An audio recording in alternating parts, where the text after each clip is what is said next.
बिस्मिल्लाहिर्रहमानिर्रहीम, अस्सलाम वालेकुम, गुड मॉर्निंग मुल्तान। कैसे हैं आप लोग? उम्मीद करती हूँ बिल्कुल ठीक ठाक होंगे और दुआ करते हैं आज का दिन आपका बहुत ही अच्छा गुजरे, हंसते हुए मुस्कुराते हुए खैर आफियत के साथ गुजरे। नाज़रीन, आप देख रहे हैं रूही एट 10 और मैं हूँ आपकी होस्ट आसमान औरी। एक नई सुबह में आपको खुश आमदीद कहते हैं। वीकेंड है जनाब, आज सैटरडे।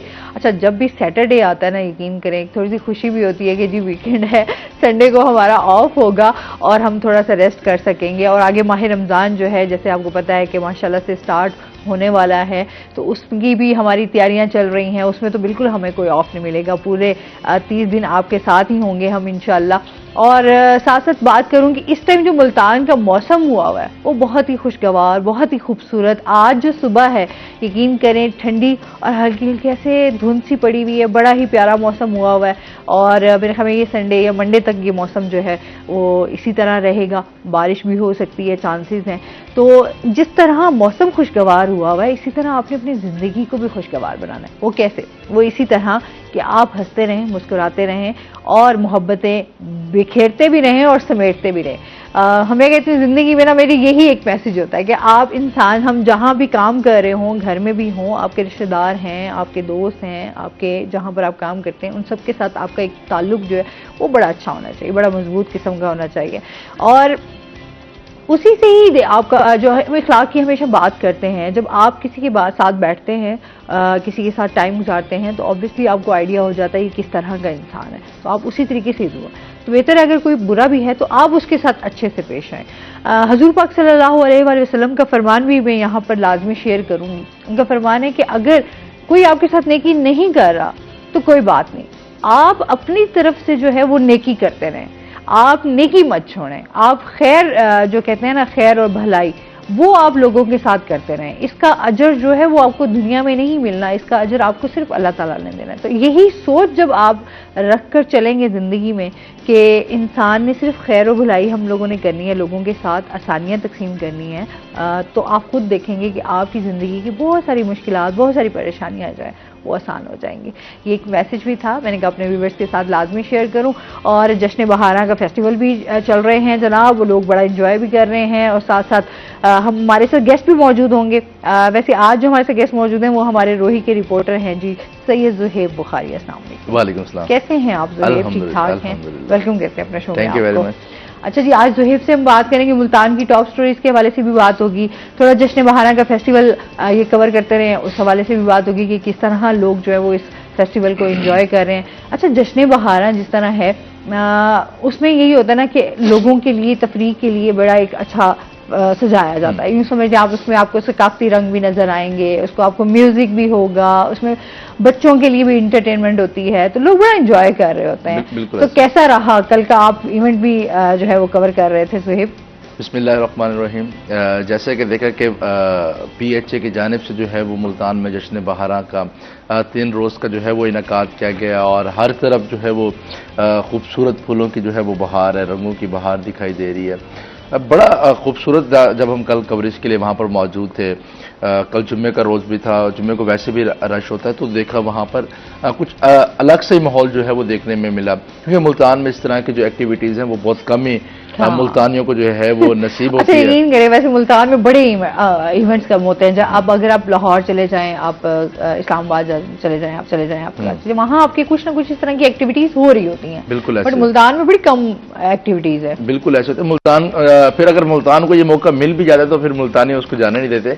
लेकिन कल एक चीज़ जो हमने नोट की, जो हमारे नोटिस में, कि मुतवस्सित जो तबका है, सफ़ेद पोश तबका जिसको कहते हैं, उनकी कसीर तादाद अपनी फैमिलीज़ की हमरा वहाँ पर मौजूद है, क्योंकि जिनके पास कुछ पैसे हैं या साहिब इस्तिताअत लोग हैं वो तो फिर टिकट्स वगैरह परचेज करके जो इवेंट्स आते हैं मुख्तलिफ हाउसिंग सोसाइटीज़ में उनको तो अटेंड कर लेते हैं। लेकिन इस तरह की एक्टिविटीज़ जो कि जिसे कहते हैं कि सस्ती तफरीह का एक बहाना होता है, तो वो हमें देखने में आया कि फैमिलीज़ वहाँ पर मौजूद थे, अपने साथ खाने लेकर आए हुए थे, वहाँ पर जो है वो इंजॉयमेंट कर रहे थे, बच्चे वहाँ पर मौजूद थे, बुजुर्ग वहाँ पर मौजूद थे, बड़े फैमिलीज, मतलब एक अच्छा एक जश्न का वहाँ पर समा था। फिर कवाली नाइट का वहाँ पर इनकाद किया गया था, मुख्तलिफ स्टॉल्स थे, फूड स्टॉल्स थे। महंगाई के इस दौर में भी वहाँ पर लोगों की कसीर तादाद वहाँ पर मौजूद थी, फूड स्टॉल्स को एंजॉय कर रहे थे। तो एक अच्छा जो है वो एंटरटेनिंग इन्वायरमेंट जो है वो वहाँ पर हमें कल रात जो है वो देखने में आया। रंगों की बहार थी हर तरफ, यानी कि दिल फूल खुश हो खिले रहा हुए। था। यह फूल मेरे खिले घर हुए के थे। जो उसमें हमने पौधे लगाए हुए हाँ।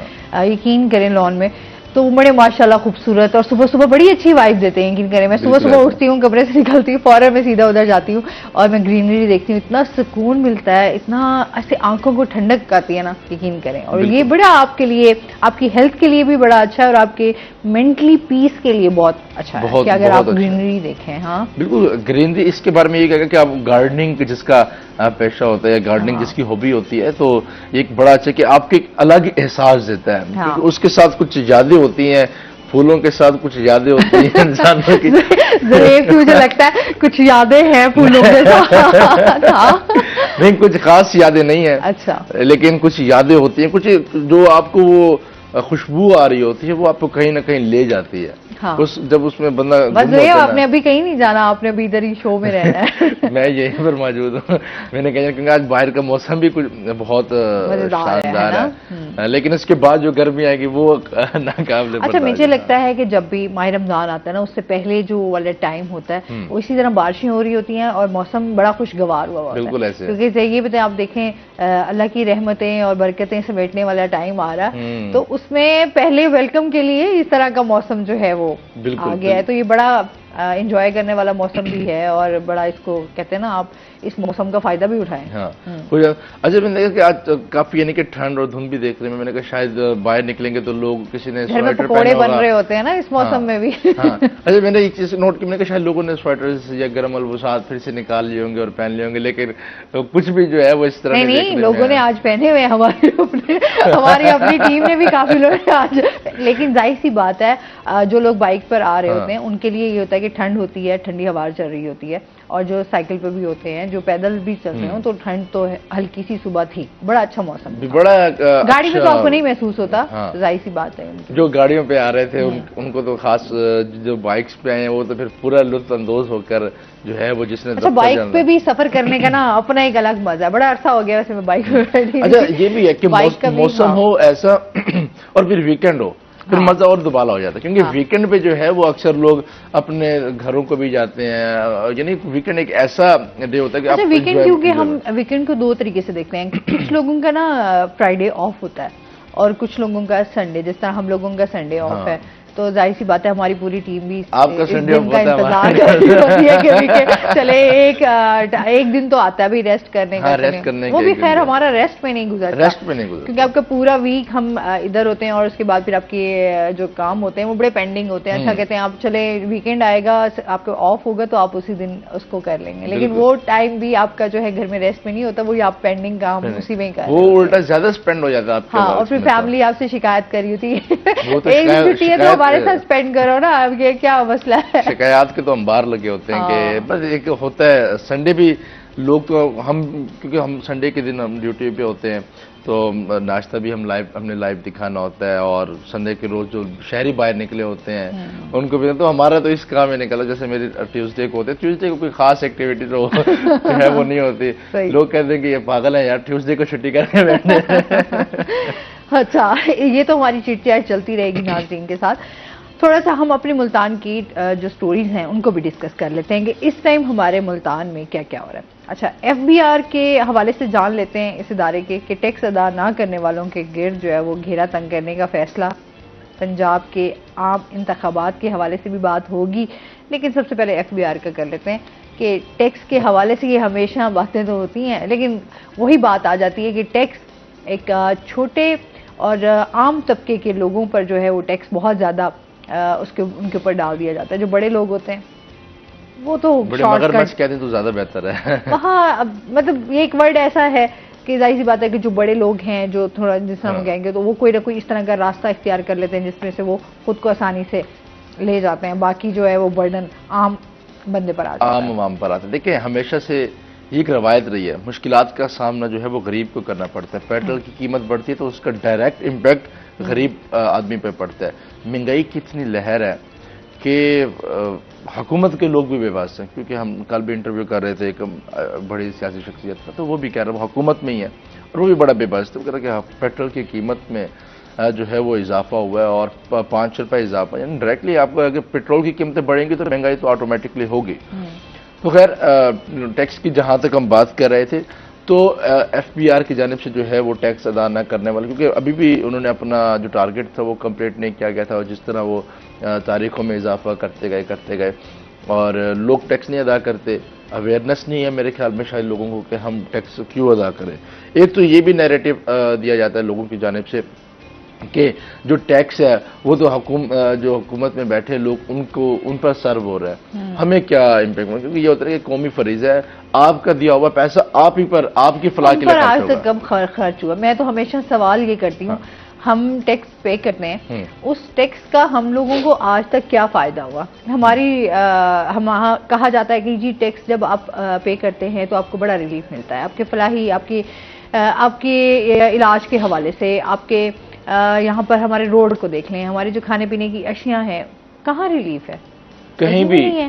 देखिए वो कहते हैं कि आपको टैक्स का पैसा आपके लिए लगाया जाएगा, आपकी सड़कें बनाई जाएंगी, आपकी गलियां बनाई जाएंगी, अब तो भाई हम हमेशा से एक बात करते हैं, अच्छा होगा, आपको साफ पानी मुहैया किया जाएगा, मतलब कहाँ है साफ पीने का पानी। अब मुल्तान का जितना पानी गंदा हो चुका हुआ है, उससे जितनी बीमारियां पैदा हो रही हैं और जितने लोग बीमार हो रहे हैं, बच्चे बीमार हो रहे हैं, पेट की बीमारियां बहुत ज्यादा आ गई हैं। बिल्कुल। तो ये चीजें अभी अच्छा कोरोना के हवाले से दोबारा से जी कहा जा रहा है कि पंजाब में जो है वो कोरोना का दोबारा जो है कोविड का दोबारा से एक स्पेल दोबारा से आ रहा है, और पब्लिक जो गैदरिंग है वहां पर फेस मास्क को दोबारा से कंपलसरी किया जा रहा है कि लाजमी होगा कि अब दोबारा से जहां भी हम पब्लिक गैदरिंग में बैठेंगे तो वहां पर जो है वो फेस मास्क जरूरी होगा। अच्छा, यानी कि अभी हमारी मईशत जो है वो डामाडोल है, हम डिफॉल्ट की तरफ जा रहे हैं, और उसके बाद दोबारा से कोविड आ रहा है, तो बड़े क्रूशल जो है वो हालात, अब क्रिटिकल हालात जो है वो अब देखने को आ रहे हैं। मईशत के जो माहिर हैं वो उन्होंने बड़ी अलार्मिंग सिचुएशन बता दी है, और देखिए मामला कहाँ तक जाते हैं, और पाकिस्तान के लिए एक कड़ा वक्त जो है वो देखने में आ रहा है। IMF की तमाम शराइत पूरी होने के बावजूद अभी तक हमें कर्जे भी नहीं मिले, तो इसका यही है कि हमारे जो पीछे के जो माजी के जो उनके साथ मुआहदे थे उनके साथ हमने सही तरह कंपनसेट नहीं कर सके, तो वही शायद मामला चल रहे हैं कि हमने तमाम जो उनके जो जितने भी मुआहदे थे वो हमने उन पर फुलफिल कर लिए हैं, लेकिन उसके बावजूद IMF हमें कर्जे देने के लिए तैयार है। बहुत सारे मामला हैं, जिस तरह हम सियासी सूरत हाल देखें तो इस टाइम जो सियासी सूरत हाल है वो बहुत ज़्यादा कशीदा है।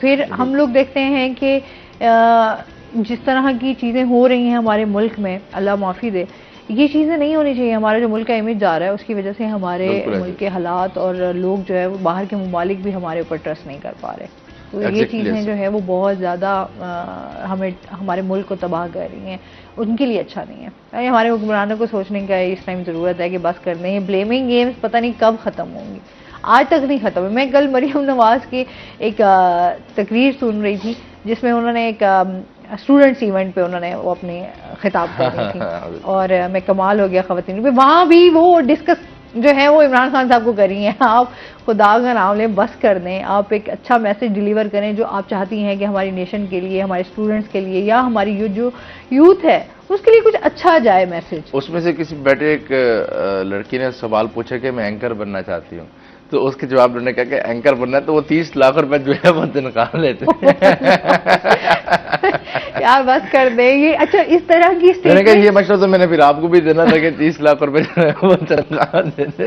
यार स्टेटमेंट्स देते हुए बंदा थोड़ी सी तो अकल का इस्तेमाल अब ये नहीं समझ आया कि ये उनकी बेइज्जती की तरफ गया मामला या फिर उनकी तारीफ में गया। 30 लाख रुपए जाहिर सी बात है एंकर तो लेते हैं, लेकिन अब देखिए वो जो स्टूडेंट है वो अपनी बिगनिंग से स्टार्ट करेगी, वो स्टार्ट करते करते करते तक अब देखिए उसने किस मामले में ये बात की है वो एक अलग बात उनका रोल होता है। और मैं समझती हूँ जो सहाफत है, हम लोग इससे जब काम कर रहे होते हैं तो जाहिर सी बात है आपकी तमाम चीजें जो हैं आप उसको देखते हुए, मद्देनजर रखते हुए ही आगे चलते हैं ना। एग्जैक्टली। तो हम ऐसे तो नहीं ना कि बगैर मेहनत के आप किसी भी उस पे सीट पे जाके देखिए यहाँ पर अगर कोई भी बैठे, आप बैठे या मैं बैठूं, ये कैमरे के पीछे बैठे हैं या प्रोडक्शन के लोग बैठे हैं, मेहनत है, यानी कि एक सारा एक वो है ना रोल है, हर किसी का अपना रोल है, वो अपनी एक स्ट्रगल करके यहाँ पर पहुंचा है। देखिए ऐसे तो कोई नहीं आ जाता ना, हर बंदा जो है वो अपने एक स्ट्रगल, अपने किरदार अदा करने के बाद जो है वो लोगों के सामने आते। देखिए यहाँ पर प्रोडक्शंस के लोग भी बैठे हैं जो चला रहे हैं मामला, यानी कि हम भी बैठे तो हम ही चला रहे हैं, इससे पीछे भी कुछ लोग हैं वो भी रियल हीरोज हैं जो कैमरे के पीछे हैं, जो प्रोडक्शंस में बैठे हैं वो सब हीरो है, जो आप लोगों तक हमारी कवरेज पहुंचा रहे हैं, तो वो एक मेहनत करने के बाद जो है वो यहाँ पर एक बात को उसने 3 दफा दोहरा दी। जो अच्छी बात है उसको कहते हैं बार बार दोहराना चाहिए, लेकिन लोग राजी नहीं होते। अच्छी बात है, हमेशा मैं कहती हूँ इंसान को अप्रिशिएट करना चाहिए। आप लोगों का अपना काम है और हम हमेशा अप्रिशिएट करते हैं कि आप लोग अपना काम जो कर रहे हैं, हमें लोग अप्रिशिएट करते हैं। यहाँ पर हमारे साथ जो पूरी टीम है, हम लोग अपना काम जो है वो बड़े अच्छे से कर रहे हैं, कोशिश करते हैं कि अच्छा ही जाए, लोगों तक एक अच्छा मैसेज डिलीवर जाए, इन्फॉर्मेशन। हम किसी के अगर मसाइल को उजागर करते हैं तो लोग हमारी तारीफ करते हैं कि थैंक्स आपने हमारा जो काम किया, लेकिन उससे पीछे कैमरामैन बेचारे वैसे खड़े होते हैं कि यार उनका भी कोई रोल होता है। कैमरामैन की तो ज्यादा रोल होता है, वरना हम कैसे नजर आएंगे। नहीं तो कैमरामैन हमें ब्लैक कर देता। अच्छा, ये चीजें तो हो गई। हम अब आ जाते हैं पंजाब के आम इंतखाबात के हवाले से बात कर लेते हैं। क्या सूरत हाल है? पंजाब के आम इंतखाबात जो हैं वो 30 अप्रैल को शेड्यूल है, और उससे पहले के जो मामलात हम देख रहे हैं 14 से 15 तक जो है वो जिन जिन उम्मीदवारों ने अपने कागजात नामजदगी जमा करवाने थे वो करवाए, लेकिन फिर इलेक्शन कमीशन ने 2 रोज तक मजीद इजाफा किया, फिर वो 14 से 16 तक हुआ। तमाम आम शख्सियात ने जो है वो अपने अपने कागजात नामजदगी जो है वो अपने अपने रिटर्निंग ऑफिसर्स के पास जमा करवाना स्टार्ट किए। अब अगर बड़ी शख्सियात के हवाले से अगर हम बात करें तो उसमें ज़ैन कुरैशी ने अपने कागजात जमा कराए, साबिक वजीर खारजा और वाइस चेयरमैन शाह महमूद कुरैशी ने अपने कागजात जमा करवाए, साबिक सूबाई वजीर सैयद अली हैदर गिलानी साहब ने भी अपने कागजात जमा करवाए हैं, और मेंबर कौमी असम्बली अली मूसा गिलानी साहब ने भी अपने कागजात जमा करवाए हैं, और बाकी जिसका दिल करता था उसने सब ने अपने कागजात जो हैं वो जमा करवा दिए। 13 हल्के हैं और इतनी तादाद में लोगों ने अपने कागजात जमा करवाए, कैसे लग रहा था कि शायद मुफ्त जो है वो कागज मिलते हैं, और सब जिसका दिल कर रहा है वो उसने कागजात जमा करा दिया अपने। ठीक है, अब पार्टी फैसले करेगी, बड़ी पार्टी, मुकाबला होना 2 जमातों में, पीडीएम और पाकिस्तान तहरीक इंसाफ। अब देखना यह है कि पीडीएम में जो शामिल जमातें हैं, नून लीग है, पीपल्स पार्टी या दीगर जमातें हैं, क्या ये एक ही प्लेटफॉर्म पे इलेक्शन लड़ने जा रहे हैं या फिर अलग अलग उस पर प्लेटफॉर्म पे जो है वो इलेक्शन करने जा रहे हैं?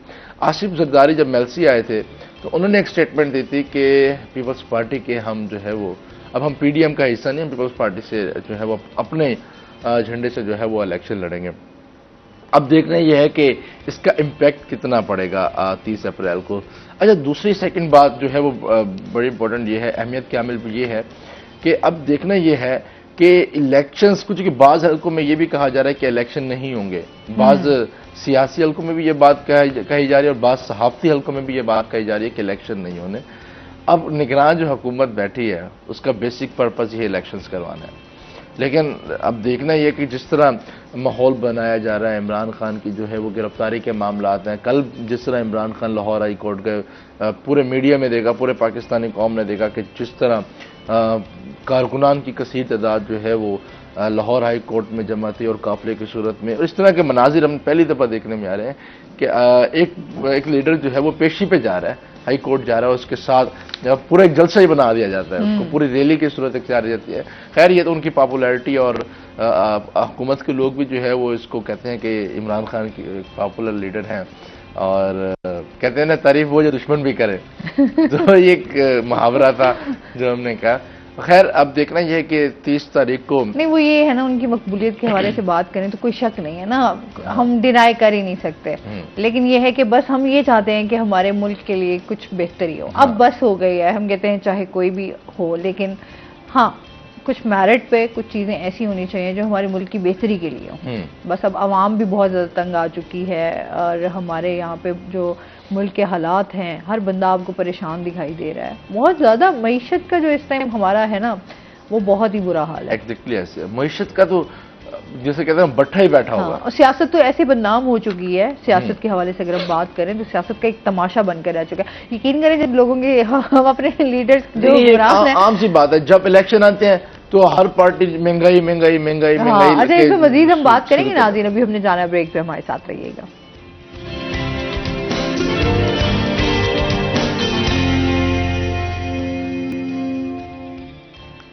वेलकम बैक नाज़रीन, रोही एटन में आपको खुश आमदीद कहते हैं। अच्छा, इसके साथ साथ जिस तरह हम बात कर रहे थे मौसम की, तो पहले मौसम का हाल जान लेते हैं। सियासत का तो हाल हम डिस्कस कर ही रहे थे, चलते हैं अपने सेगमेंट की तरफ, टुडेज वेदर। हसन मलिक हमारे साथ मौजूद हैं। हसन से जानते हैं आज दिन भर मौसम कैसा रहेगा, क्या सूरत हाल है? जी आसमां शहर ओलिया मुल्तान के अगर आज के मौसम के हवाले से बात की जाए तो मुल्तान में फरवरी वाली सर्दी और धुंध वापस लौट आई है। आज मुल्तान में काफी ज्यादा सर्दी का राज दिखाई दे रहा है। धुंध भी अपने जोबन पर दिखाई दे रही है। हद निगाह भी धुंध की वजह से काफी ज्यादा मुतासिर दिखाई दे रही है, जिसकी वजह से आज हद निगाह महदूद होकर 250 से 300 मीटर तक महदूद रह गई है। आज अगर मुल्तान के ज्यादा से ज्यादा दर्जा हरारत की बात की जाए तो आज शहर ओलिया का ज्यादा से ज्यादा दर्जा हरारत 24 डिग्री सेंटीग्रेड तक जाने का इम्कान जाहिर किया जा रहा है। कम से कम दर्जा हरारत आज मुल्तान का 14 डिग्री सेंटीग्रेड पर रिकॉर्ड किया गया है। हवा में नमी का तनासुब 95% तक रिकॉर्ड किया गया है। एयर क्वालिटी इंडेक्स धुंध की वजह से आज मुल्तान का कदरे आलूदा दिखाई दे रहा है, जो कि 159 पॉइंट्स पर रिकॉर्ड किया गया है। पाकिस्तान के फिजाई आलूदा तरीन शहरों की लिस्ट में मुल्तान की स्टैंडिंग देखी जाए तो आज मुल्तान 5वें नंबर पर स्टैंड कर रहा है। आइंदा आने वाले दिनों के हवाले से अगर बात करें तो महकमा मौसमियात की जानिब से ये पेशगोई जाहिर की जा रही है कि मुल्तान में बारिशों का और सर्दी का ये स्पेल इतवार सोमवार तक जारी रहेगा और आइंदा 24 घंटों के दौरान भी मुल्तान में काफी ज्यादा मौसम अबर आलूद रहने का इम्कान है। बारिशों का इम्कान भी जाहिर किया जा रहा है और आज शाम में और रात में हल्की बूंदाबांदी का इम्कान भी जाहिर किया जा रहा है। अगर हद निगाह के हवाले से बात करें तो महकमा मौसमियात की जानिब से ये पेशगोई जाहिर की जा रही है कि अलल सुबह के औकात में हद निगाह काफी ज्यादा मुतासिर थी, जिसकी वजह से मोटरवे को भी बंद कर दिया गया था। आइंदा 24 घंटों के हवाले से अगर बात करें तो आइंदा 24 घंटों के दौरान मुल्तान का मौसम सर्द रहने का इम्कान है और बारिशों के सिलसिले की भी पेशगोई जाहिर की जा रही है। जी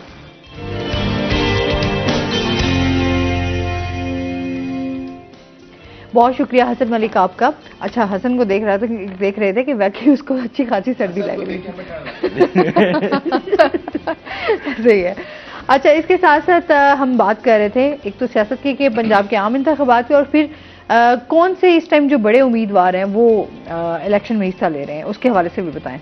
देखिए 13 हलकों में जो है वो 30 अप्रैल को इलेक्शन होने जा रहे हैं। अभी हम जिक्र भी कर रहे थे कि कौन कौन से बड़े उम्मीदवार हैं जिन्होंने अभी जमा करवाए। दो ही खानदान मुल्तान में बड़े कहलाए जाते हैं, गिलानी खानदान और मखदूम शाह महमूद कुरैशी का जो खानदान है वो बड़े खानदान है जिनका सियासत में एक अहम रोल है। जावेद हाशमी साहब भी जो है उनका भी एक अच्छा खासा जो रोल है सियासत में वो देखने में आ रहा है।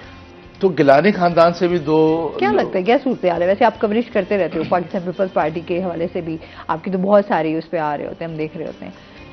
क्या सूरत हाल है जहाँ पर हमारे जो हैं वो कुरैशी साहब भी हो गए और जो गिलानी भी हैं? दोनों की सियासत का जो महवर है वो अलग है। दोनों की पार्टीज अलग है, दोनों की पार्टीज का बयानिया अलग है, दोनों के पार्टीज के लीडर का बयानिया दोनों का अलग है। जहां तक बात है इमरान खान की पॉपुलैरिटी जहां पर सोशल मीडिया पर मौजूद है, वहां पर बच्चा बच्चा इमरान खान के जो है वो गुनगार है। ये हाँ जो हम सोसाइटी में देखने में चीज़ें आ रही है। जहाँ तक बात है गिलानी खानदान की, तो बेनज़ीर भुट्टो के हवाले से जो बेनज़ीर का जो फंड्स वगैरह चल रहे थे, बेनज़ीर इनकम सपोर्ट, उसको बड़ा एक्टिव किया गया है ताकि लोगों को जो है वो गैदर किया जा सके मजीद। उसको नैरेटिव अब आसिफ अली जरदारी ने रिसेंटली मेलसी और बिहाड़ी का विजिट किया है, उससे कुछ पोटेंशियल तो आया है कि आसिफ अली जरदारी जो है वो पीपल्स पार्टी को मजीद जो है वो जान दे सकें। लेकिन सिचुएशन जो है वो कुछ अलग जो है वो हमें देखने में आ रही है। अब देखना यह है कि 30 अप्रैल को किसका बयानिया जो है वो जीत सकता है। शाह महमूद कुरैशी अपनी जगह पे कैंपेन्स कर रहे हैं और गिलानी खानदान जो है वो अपनी तरफ से जो है वो कैंपेन्स कर रहे हैं। अब गिलानी खानदान की एक चीज़ बड़ी मशहूर है कि ना ये किसी की फौतगी छोड़ते हैं, ना किसी की गमी खुशी में इट्समिन के शरीक होते हैं। फिर हल्का मतलब उस हवाले से देखा जाए तो इनका आना जाना बहुत ज्यादा, इनका आना जाना जो है वो ज़्यादा होता है, यानी कि हर किसी की गमी खुशी में गिलानी खानदान का जो है वो बड़ा किरदार होता है। जब हम किसी हल्के में जाते हैं तो कहते हैं कि मखदूम साहब तो आते नहीं, लेकिन गिलानियों के जो बच्चे हैं वो हमारे पास ज़रूर आते हैं। तो इनका एक ये चीज़ है वो अच्छी है। अब शाह महमूद कुरैशी और वो बेचारे दो लोग हैं, यहाँ पर जो है वो ख़ानदान काफ़ी वसी है, तो अगर एक नहीं है तो दूसरा चला जाता है, दूसरा नहीं है तो तीसरा, यानी कि इस तरह वो मैनेज करते हैं। अब शाह महमूद साहब मसरूफ़ होते हैं या फिर जहन, तो वो स्केजुअल जो है वो काफ़ी ज़रा डिफरेंट बन जाता है। लेकिन इस वक्त उनका जो महवर है उस वक्त उन्होंने जो फोकस किया हुआ सिर्फ ज़मान पार्क पर किया हुआ है। अब जो इस वक्त जो कैंपेन्स की अगर हम बात करें, क्योंकि अभी तो कागजात नामजदगी का सिलसिला चल रहा है, उसके बाद किन किन कैंडिडेट्स को जो है वो टिकट्स मिलने हैं, ये मरला जो है वो आगे आएगा। सही। अच्छा, और इसके साथ फिर हम खेलों की बात कर लें। ये तो सियासत पे हमारी बात चल ही रही है, साथ साथ हम खेलों की तरफ भी आ जाते हैं। मुल्तान सुल्तान टीम जो है जनाब बड़ा अच्छा परफॉर्म कर रही है इस बार, बड़ा मजेदार गेम चल रहा है, नहीं? बिल्कुल ऐसे था, मुल्तान ने आगाज ही मुल्तान से किया था। अच्छा, और इतना अच्छा परफॉर्म कर रही है कि इस टाइम हम लोग बड़े पुरुमीद हैं कि मुल्तान सुल्तान जो है वो जीतेगी इंशाअल्लाह, दुआ भी है। और उसके साथ साथ क्योंकि एक ऐसा खेल है, मैं समझती हूँ चाहे बड़े हैं चाहे छोटे हैं, बहुत ही खवातीन भी हैं तो वो भी शौक से ही क्रिकेट को पसंद कर रही होती है, शायकीन। तो अच्छा, उसके साथ साथ फिर हम लाहौर कलंदर की भी बात कर लें, वो भी अच्छा परफॉर्म कर रही है इस बार। क्या लगता है मुल्तान सुल्तान टीम जो है और उसके साथ लाहौर कलंदर, आज मेरे ख्याल में उनका मैच है, तो आज मैच खेला जाएगा, देखते हैं जी आज की परफॉर्मेंस उनकी कैसी रहेगी, क्या कहना चाहेंगे? देखिए पीएसएल हमने मुल्तान में फुल कवरेज की, मैंने खुद ही कवरेज की पीएसएल की, क्योंकि हमने क्राउड्स को भी देखा, हमने प्लेयर्स से भी वहाँ पर मुलाकात हुई। और मजीद देखिए मुल्तान और लाहौर दोनों का कम्बिनेशन अच्छा बना हुआ है इस पर, दोनों के खिलाड़ियों में इस वक्त पोटेंशियल जो है वो काफ़ी स्ट्रॉन्ग पोटेंशियल है। और जो उनके बाहर के जो खिलाड़ी हैं, इंटरनेशनल खिलाड़ी हैं, उनका भी पोटेंशियल जो है वो काफ़ी अच्छा बना हुआ है। दोनों टीमें स्ट्रॉन्ग हैं। आज जो मैच होने जा रहा है, देखिए पहला जो मैच है वो भी लाहौर और मुल्तान में जो है वो, और फाइनल भी जो है वो लाहौर और मुल्तान में देखने में आ रहा है। और आज लाहौर में कल मैच होना था, लेकिन आज वह मौसम की वजह से कि कहीं बारिश ना हो जाए और सारा मैच का जो मज़ा है वो किरकिरा ना हो जाए, तो इस वजह से कल इमरान खान का जलसा भी होना था, तो लाहौर हाई कोर्ट ने वो जलसा भी रुकवा दिया। अब गालिबन इमरान खान जो है वो उसको लेके जा रहे हैं, मंडे वाले दिन लेके जा रहे हैं जलसे को। लेकिन देखते हैं, आज चौकों छक्कों की दोबारा से बरसात होने जा रही है। और जो पाकिस्तान सुपर लीग है, ये दुनिया की बेहतरीन लीग्स में से एक लीग बन चुकी है। सुनने में आ रहा था कि अभी जो नेक्स्ट होगा ये मैचेस होंगे तो उसके लिए भी डेट अनाउंस कर दी गई है। डेट अनाउंस करेंगे और उसका वेन्यू भी कुछ ही दिनों में जो है वो शायद आज उसकी अनाउंसमेंट कर दें कि कब जो होने आ रही है। ये तो चलता रहेगा। फिर जो सिटी न्यूज नेटवर्क का जो चल रहा है फुटबॉल में, अच्छा ये भी बड़ा इंटरेस्टिंग है। हमारी टीम सब आप लोगों ने भी खेला, हाँ, हम ही जीते थे उसमें। इसलिए थोड़ा सा ना ये इसमें आ गए कि हम खेले हैं, थोड़ा हमारी तारीफ की जाए। इसकी तारीफ अगर ना की तो शायद ज्यादती होती। हमारी प्रोडक्शन में बैठे इस वक्त हमजा रशीद ने जो है वो काफी अच्छी परफॉर्मेंस की, इब्राहिम ने अच्छी परफॉर्मेंस की, हमने खुद अच्छी परफॉर्मेंस की, फराज रमजान है जिनका वेट जो है वो काफी अच्छा था, फिर मुगीश शाह साहब, उन्होंने भी अच्छी परफॉर्मेंस का मुजाहरा किया। परफॉर्मेंस किसकी? क्योंकि मैं मैच देख नहीं सकी, कुछ मेरी तबीयत की। देखिए रहीम यार खान भावलपुर और डीजी खान से टीम में आई, पहला मैच उनका हुआ और वो पहले मैच में अच्छा, पहले मैच ही आउट, पहले मैच में। फिर उसके बाद रिपोर्टर्स का और दूसरा गालिबन एनालिस्ट के साथ जो है वो मैच हुआ और उसके बाद हमने अच्छी परफॉर्मेंस का मुजाहरा किया, क्योंकि हम सारे हमारे जो रिपोर्टर्स थे वो लड़के थे, नौजवान थे। एनालिस्ट की टीम में कोई बेचारा बुजुर्ग था कोई। और कहते हैं मैच जब खेल रहे होते हैं ना फिर एज मैटर नहीं करती। हाँ एज मैटर, लेकिन सब स्ट्रांग थे, ये भी था। अब ये था कि सब जो आज जीते हैं, हम जाएंगे लाहौर खेलने जाएंगे, वहां पर देख लेंगे। अच्छा, इस तमाम तर मैच का जो क्रेडिट है वो सदर डिस्ट्रिक्ट फुटबॉल एसोसिएशन मियां जावेद कुरैशी को जाता है। नो डाउट कि उन्होंने जिस तरह अरेंज किया फैसिलिटेट जीतने वाली टीम्स के लिए जो है वो ट्रॉफीज का, मेडल्स का वो किया, ग्राउंड प्रोवाइड किया, एक यानी कि अच्छा एक फैसिलिटेशन दे, इस तरह के लोगों का जो है वो होती है। वैसे हमना ने भी हमना जाना था ना आपने, तो हमना गई नहीं, मुझे भी नहीं साथ लेके गई। तो हम भी जाते, हम भी देखते, लेकिन हम जा ही नहीं। गर्ल्स के भी मैचेस होने चाहिए। हाँ, हम कहते हैं कि लेकिन मैं तो खेल ही नहीं सकती थी, मैं तो खुद गिर गई थी, तो मैं कहाँ से खेल सकती थी, तो इस वजह से भी जो है। लेकिन देखें, उन्होंने वही बात करते मियां जावेद कुरैशी साहब, उन लोगों को उन्होंने हमें ग्राउंड प्रोवाइड किया, उनका वंस अगेन हमारी पूरी टीम उनकी मशहूर है हमारे, क्योंकि उन्होंने जिस तरह हमें ग्राउंड प्रोवाइड की, फैसिलिटेशन जो आपको फैसिलिटेट अच्छा, मतलब एक अच्छा इवेंट था, आप काम कर रहे होते हैं, उसके बाद थोड़ा बंदा एग्जॉस्ट हो जाता है, कहते हैं कि अच्छा चलें, गेम्स होती है ना वो इंसान को थोड़ा एनर्जेटिक भी करती हैं, फिटनेस के हवाले से भी आपको आइडिया हो जाता है आप खुद कितने फिट हैं। तो ये लेकिन हमारे कुछ लोग जो हैं वो अभी तक उनको टांगों में दर्द है। फुटबॉल खेलना मैच ये एक आसान बात नहीं है, आपकी बहुत पूरी बॉडी की एक्सरसाइज भी है। और बड़ी मेहनत होती है, ऐसे आम बात बहुत नहीं मेहनत है। पीएसएल को डिस्कस करें और अपने सिटी न्यूज नेटवर्क के इवेंट को डिस्कस न करेंगे तो फिर पॉसिबल ही नहीं है। ऐसा ही नहीं, बिल्कुल ऐसे ही है। और फिर हमारे यहाँ पे देखें ना, मोहसिन नकवी साहब वो खुद भी मैचेस में हिस्सा ले रहे हैं, परफॉर्म कर रहे हैं, तो एक बहुत अच्छा जो है मोहसिन नकवी साहब ने लाहौर में रंग जमाया हुआ है और वहाँ पर जो है वो मैचों में बतौर मेहमान खसूसी वो वहाँ भी शरीक हैं। अब देख रहे हैं कि मुल्तान से टीम जाएगी लाहौर और फिर वहाँ पर किस तरह परफॉर्म करती है। तो अभी इसका इंतजार है कि कब लाहौर जाएंगे। आप लाहौर जाने की तैयारियों में? अब हम लाहौर जाने की तैयारी कर रहे हैं कि कब हमने लाहौर जाना है और हमने मैच खेलना है। अच्छा खेलना है। रोही का नाम जो है वो अच्छे ही खेल के अब तक सारे मोमेंटम वहाँ भी अच्छे खिलाड़ी हैं। बिल्कुल वहाँ भी अच्छे खिलाड़ी हैं। हमारा मोराल जो है वो इस वक्त काफी बुलंद है। हाँ, हमारा मोराल इस पर काफी बुलंद है। इस पर चलें, अच्छी बात है। इंसान को हमेशा मेहनत और लगन जो है वो जारी रखनी चाहिए। मजीद भी बात करेंगे नाज़रीन, अभी हमने जाना है ब्रेक पे, हमारे साथ रहिएगा।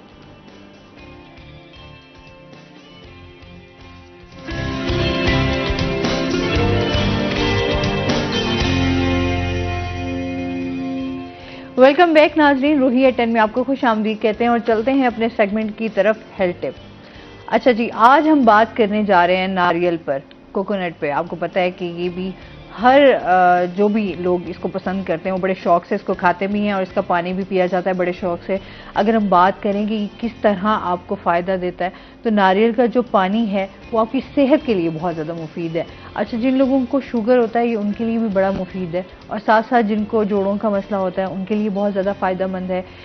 वैसे तो हम देखते हैं कि बड़ा इसकी जो शेप होती है वो बड़ी अजीब सी होती है, लेकिन जब आप देखते हैं तो एक मज़ेदार नारियल जो है वो आपको मिलता है और इसके खाने के फ़वाइद भी बहुत सारे हैं। आपकी स्किन के लिए बहुत ज़्यादा अच्छा है। फिर इसका जो ऑयल है, स्पेशली अगर हम बात करें कि हमेशा हम बात करते हैं ना बालों के हवाले से, खूबसूरती के हवाले से बात होती है, तो वहाँ पर आपको ये बहुत ज़्यादा फ़ायदा देता है। जो नारियल का तेल है वो आपके बालों के लिए बहुत ज़्यादा फ़ायदेमंद है। इसमें जिंक पाया जाता है, इसमें पोटाशियम मौजूद है, इलेक्ट्रोलाइट्स इसमें मौजूद हैं जो कि आपकी सेहत के लिए बहुत ज़्यादा फ़ायदेमंद है। इसका जो पानी है उसमें इलेक्ट्रोलाइट्स पाए जाते हैं। अच्छा, इसके साथ साथ अगर हम बात करें कि जिस तरह बालों में हम बात कर रहे हैं कि आप इनकी जड़ें जो हैं वो मजबूत होती हैं, आपके बाल जो हैं बहुत ज़्यादा सिल्की और बहुत ज़्यादा खूबसूरत होते हैं। आप वैसे भी सर्दियों में जो है नारियल का जो तेल है वो बहुत ज़्यादा इस्तेमाल किया जाता है, क्योंकि इसमें आपकी खुश्की और सिकरी जो है वो बहुत ज़्यादा हो जाती है, सर्दियों में स्किन ड्राई हो रही होती है, तो उसके लिहाज से नारियल का तेल जो है वो बहुत ज़्यादा फ़ायदेमंद है। मैं खुद भी अपने बालों के लिए जो है वो नारियल का तेल इस्तेमाल करती हूँ और उसकी जो एक फ्रेगनेंस है ना वो भी बड़ी कमाल की होती है। और इसके साथ साथ अगर इसका पानी पिया जाए तो वो आपकी स्किन के हवाले से किस तरह फ़ायदा दे सकता है। जिस तरह ख़वातीन को बहुत ज़्यादा, हम देख रहे हैं हमारी स्किन जो है वो बहुत ज़्यादा अब ख़राब होने लग गई है, क्योंकि डस्ट की वजह से भी और साथ साथ जो है मौसम क्लाइमेट चेंज की वजह से झुर्रियाँ बहुत ज़्यादा जल्दी पड़ने लग जाती हैं। आपकी आंखों के गिर्द जो है वो रिंकल्स होते हैं, उनके लिए बहुत ज़्यादा फ़ायदेमंद है। अगर आप नारियल का तेल, हमारे हमसाया मुल्क में जाए ना तो वहाँ नारियल का जो पानी है वो बहुत ज़्यादा पिया जाता है, शौक से पिया जाता है बाकायदा। और यहाँ पर भी, लेकिन खैर अभी ट्रेंड आया तो है, लेकिन आप उसका इस्तेमाल करेंगे तो आपकी स्किन के लिए वो बहुत ज़्यादा फ़ायदेमंद है। वैसे हेल्थ के लिए भी बहुत ज़्यादा अच्छा है।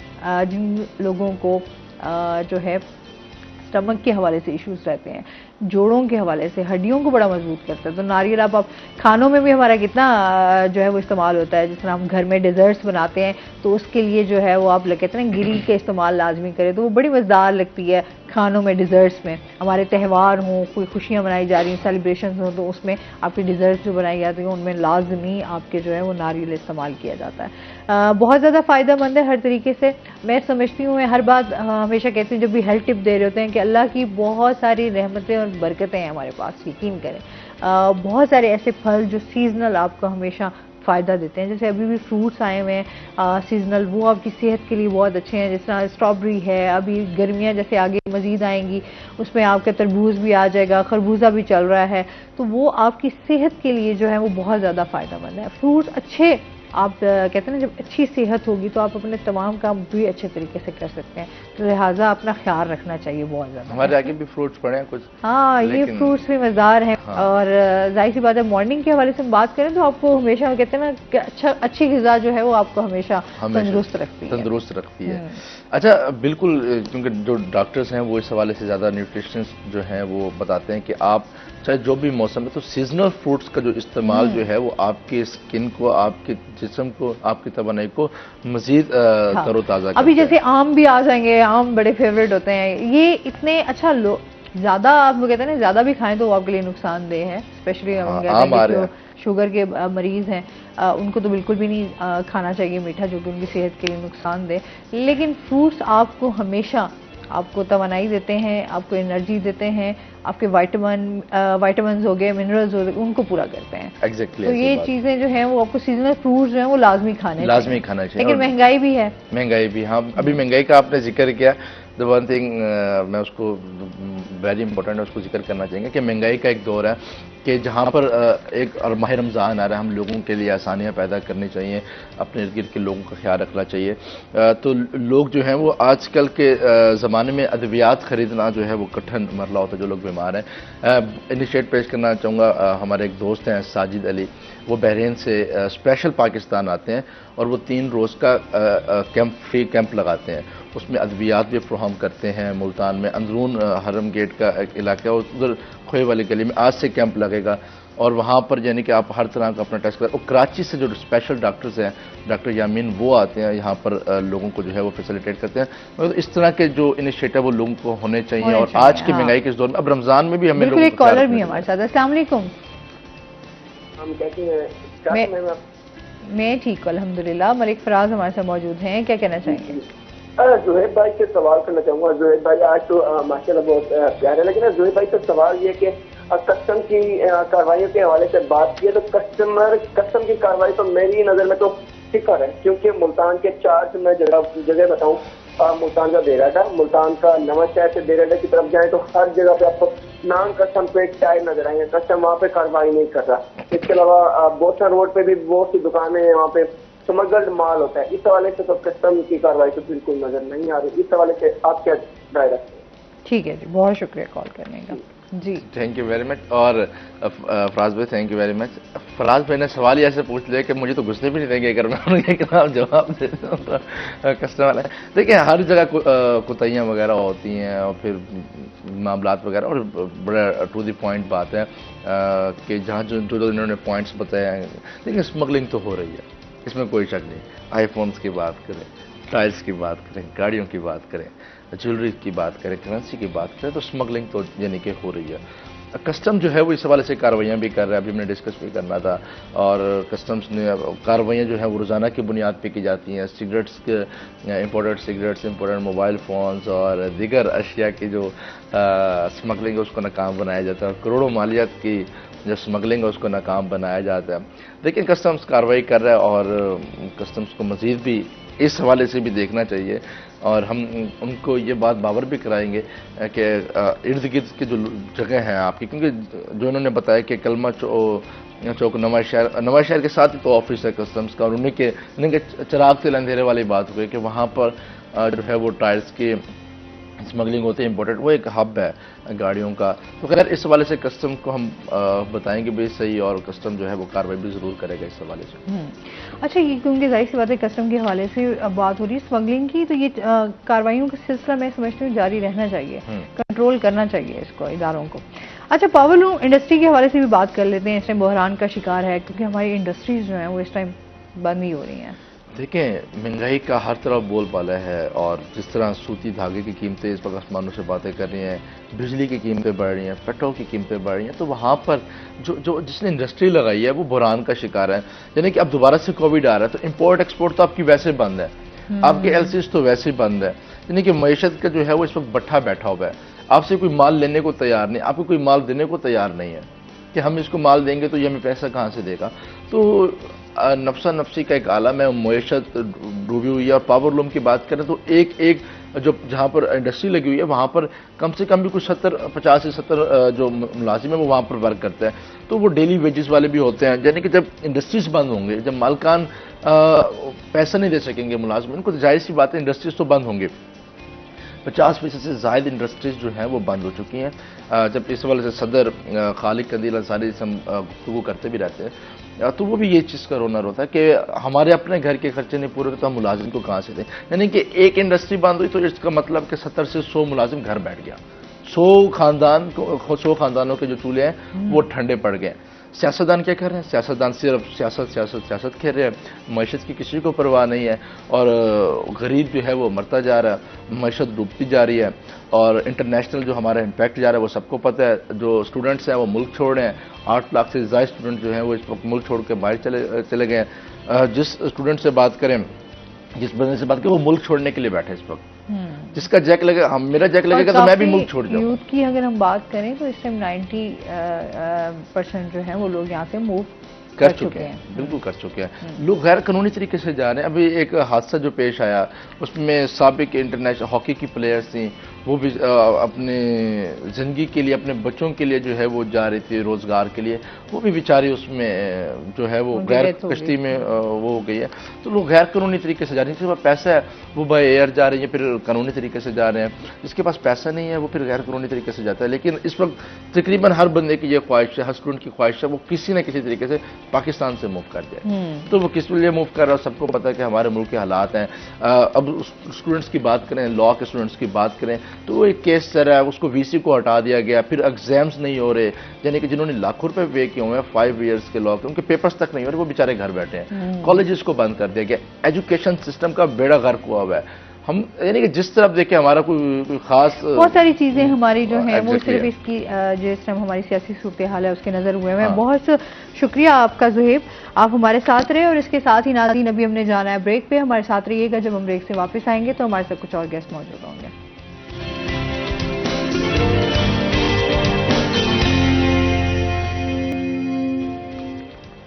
वेलकम बैक नाजरीन, रोही एटन में आपको खुश आमदीद कहते हैं। और ब्रेक के बाद हमारे साथ गेस्ट मौजूद हैं, उनका तारुफ करवा देती हूँ। आज हमारे साथ मौजूद हैं जी अता खान साहब मौजूद हैं, जो कि ऑटोमोबाइल इंडस्ट्री से वाबस्ता हैं। अस्सलाम वालेकुम, कैसे हैं आप? ठीक ठाक हैं? वेलकम कहते हैं अपने शो में आपको। और इसके साथ ही जो हमारी दूसरी गेस्ट हैं वो हैं जी महविश हनीफ, हमारे साथ मौजूद हैं, जो कि मोटिवेशनल स्पीकर हैं। अस्सलाम वालेकुम, कैसी हैं आप महविश? ठीक ठाक हैं? वेलकम कहते हैं अपने शो में आपको।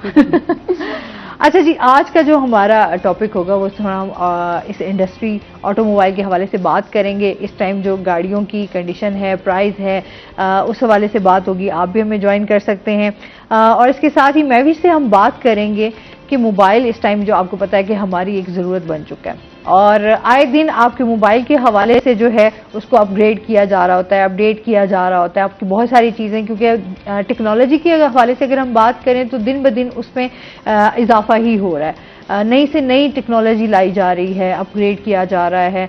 तो उसी तरह अगर हम अपनी तरजीहात की बात करें तो तरजीहात हमारी वहीं की वहीं हैं, शायद वो अपग्रेड नहीं हो सकी, वो चेंज नहीं हो सकी। ये हमारा टॉपिक है आज का। इस पर हम बात करेंगे महविश से कि हमारी तरजीहात आज तक चेंज क्यों नहीं हो सकी और इनको अपग्रेड करना कितना ज़रूरी है, क्यों है, ये सब चीज़ें होंगी डिस्कस।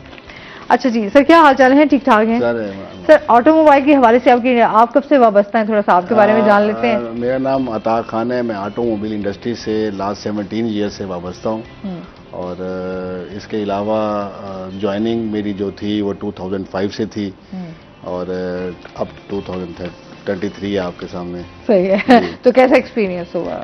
एक्सपीरियंस तो आप इस कमेंट से पहले तो बहुत ज़्यादा आप अच्छा बता सकते हैं, लेकिन अगर आप समझें तो तमाम गवर्नमेंट में ही ठीक रहा है। बट इस सिचुएशन में इस बार जो कंडीशन है उसके बारे में क्या कहना चाहेंगे, जो मौजूदा इस बार जो सिचुएशन बस थोड़ा सा इकोनॉमिकली हम लोग थोड़ा डिस्टर्ब हैं, जिसकी वजह से डॉलर की प्राइस और फ्यूल प्राइस, तो उसमें हम बहुत ज़्यादा यूँ समझ लें कि एक बुरहानी कैफियत के अंदर मौजूद हैं। लेकिन होप फॉर द बेस्ट, अब इस चीज़ के इंतज़ार में है। जहाँ जितनी खराबी आती है तो एक अच्छाई की उम्मीद भी होती है। वो उम्मीद का दिया तो हम हमेशा जलाए रखते हैं ना, वो तो हम बुझने नहीं दे सकते। अच्छा, आप इंडस्ट्री की जिस तरह अभी गाड़ियों की इस टाइम सूरत हाल चल रही है, काम मैं समझती हूँ अब प्राइस इतने हाई हो चुके हुए हैं कि लोगों के लिए भी बड़ी मुश्किलात हो गई हैं। क्या कहना चाहेंगे इस बारे में, क्यों इतनी गाड़ियाँ जो हैं? देखें, मैं एक चीज़ आपके साथ ये शेयर करना चाहता हूँ, अपना एक्सपीरियंस आपके साथ शेयर करना चाहता हूँ। अगर इस वक्त पाकिस्तान के अंदर जो भी कंपनीज जो वर्क कर रही हैं, जो भी वो मैम टोटली वो हैं असेंबलर्स। सही। और अगर कोई प्राइस इम्पैक्ट आता है तो वो डॉलर की वजह से आता है। डॉलर जैसे प्राइस इंक्रीज हुई, अभी रिसेंटली इन्होंने 27 ऑफ जैन को इन्होंने डॉलर की कैप एक उतारी और एकदम डॉलर इंक्रीज हुआ और एलसीज एक कॉन्स्ट्रेंट हुई एलसीज का प्रॉब्लम चल रहा है कि आप एलसीज को बंद कर सकते हैं, तो जिसकी वजह से वो इम्पैक्ट एकदम ऑटोमोबाइल इंडस्ट्री पर आ गया है।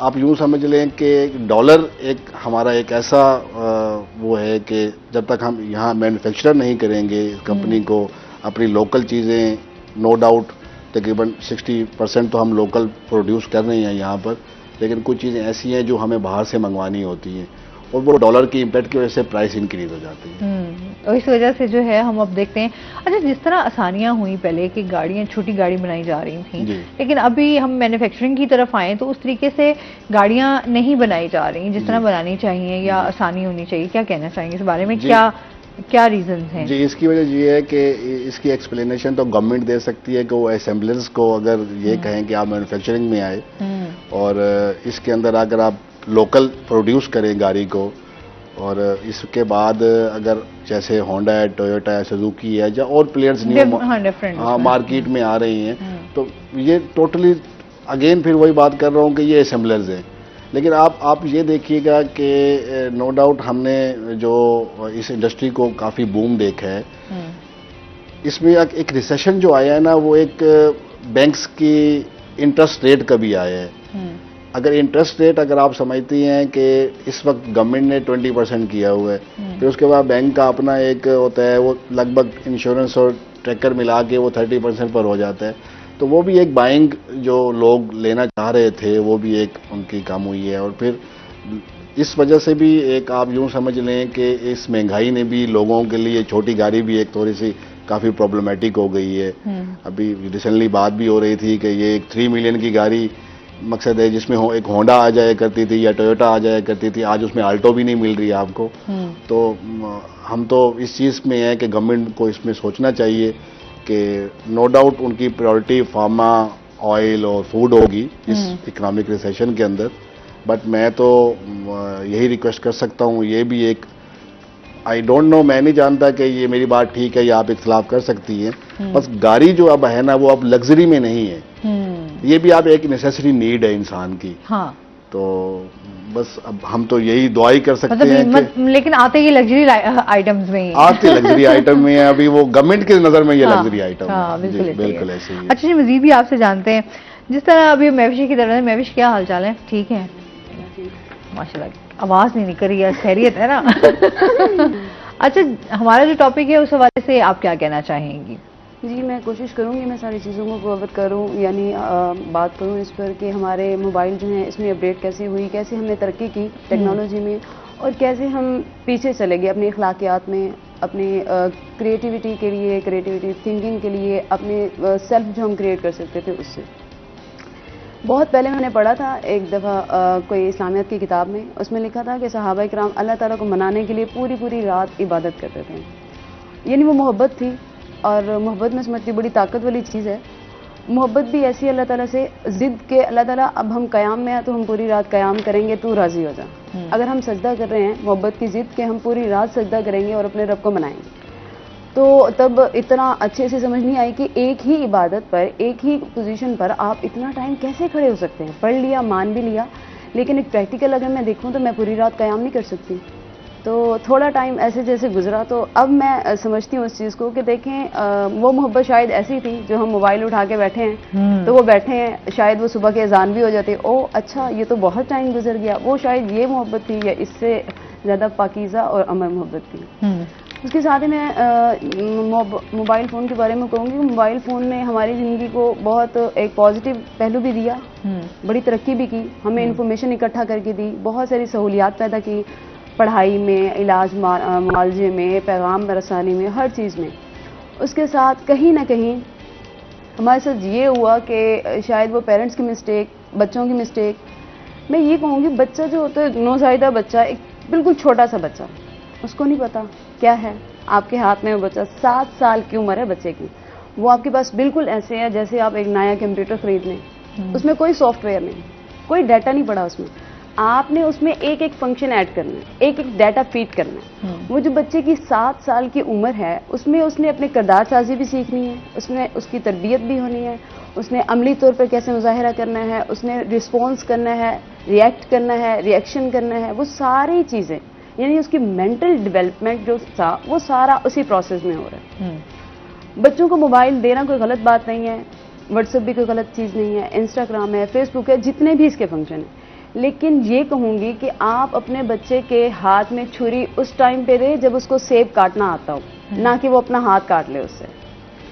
हम कोई गाड़ी दे रहे हैं उनको, बाइक दे रहे हैं, तब देंगे ना जब उनको चलानी आती हो। अल्लाह ना करे उनको चलानी नहीं आती, हमने उनको दे दिया, कोई बड़ा हादसा रोनुमा हो सकता है, कोई बड़ा एक्सीडेंट हो सकता है। आप बच्चे के हाथ में मोबाइल उस टाइम पर दें जब वो चलाना सीख चुका हो, उसको पता हो मैंने कैसे यूज़ करना है, ना कि आप उसको बगैर सेब काटने आने के ये पकड़ा दें और वो अपना हाथ काट ले।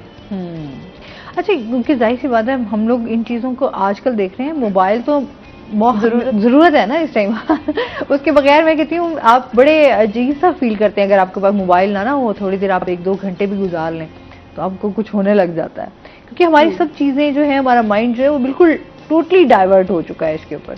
मोबाइल फ़ोन एक रिसर्च भी है और हमारी अपनी ऑब्जर्वेशन भी है। मैं ये कहूँगी इस पर कि मोबाइल फ़ोन को यूज़ करना, इसको चलाने की लत जिसको मैं कहूँगी, अक्सर जैसे अम्मियाँ कहती हैं लत लगी हुई है वही वाली जो मोबाइल फ़ोन की लत है, ये सिगरेट के उस पहले कश की तरह है जो आपको बड़ा सुकून देता है, और फिर जितना भी ड्रग्स आप लेते हैं वो और सुकून देता है, और देता है और देता है।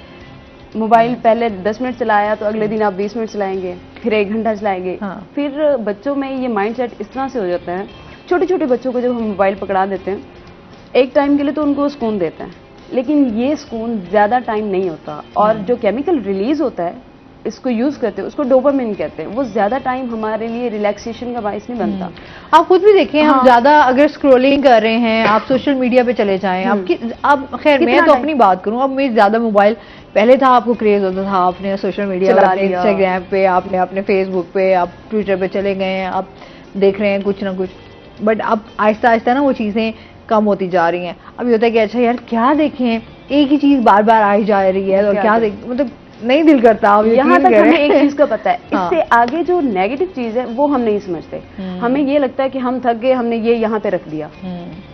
ऐसे ही इससे आगे जो हमारी नेगेटिविटी शुरू होती है वो क्या होता है, बच्चों में चाइल्डहुड एंजाइटी आ जाती है, और अभी है बच्चों को आती है। वो कहाँ से आती है, क्योंकि वो डोपामिन वो थोड़े से टाइम के लिए रिलैक्स करने के लिए एक केमिकल रिलीज हो रहा था, अब वो स्टॉप हुआ। छोटे बच्चे, बड़े हम तो समझ लिया अपनी किसी और मसरूफियात में, जो बच्चा है वो नहीं समझ रहा, उसमें कहाँ से चाइल्डहुड एंजाइटी आ जाएगी, डिप्रेशन का शिकार, बच्चे रिलेशनशिप को ब्रेक करने में आ जाएंगे, या सोशल मीडिया देख देख के उनको पता है अच्छा जी जो बुरा रिएक्ट कर रहा है वो तो बहुत बड़ा हीरो है, जो अच्छा कर रहा है वो मीसना सा, उसकी कोई वैल्यू नहीं है, उसको हम कोई रिस्पेक्ट नहीं करें।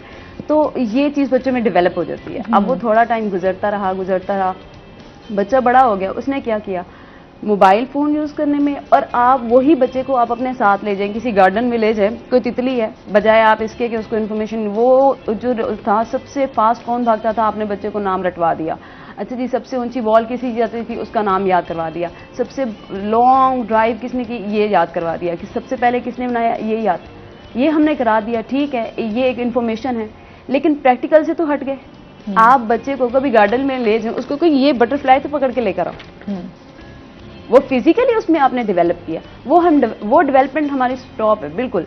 हमने वही कहा था, ये देखो ये बच्चा ना मोबाइल में, देखो आप यहाँ से देख लो, बच्चा भाग रहा है मोबाइल में, और वो बटरफ्लाई पकड़ है, बटरफ्लाई भी याद हो गई, देख भी लिया, रंग भी देख लिया, पता भी चल गया, लेकिन वो जो फिजिकल डेवलपमेंट थी वो स्टॉप हो गई।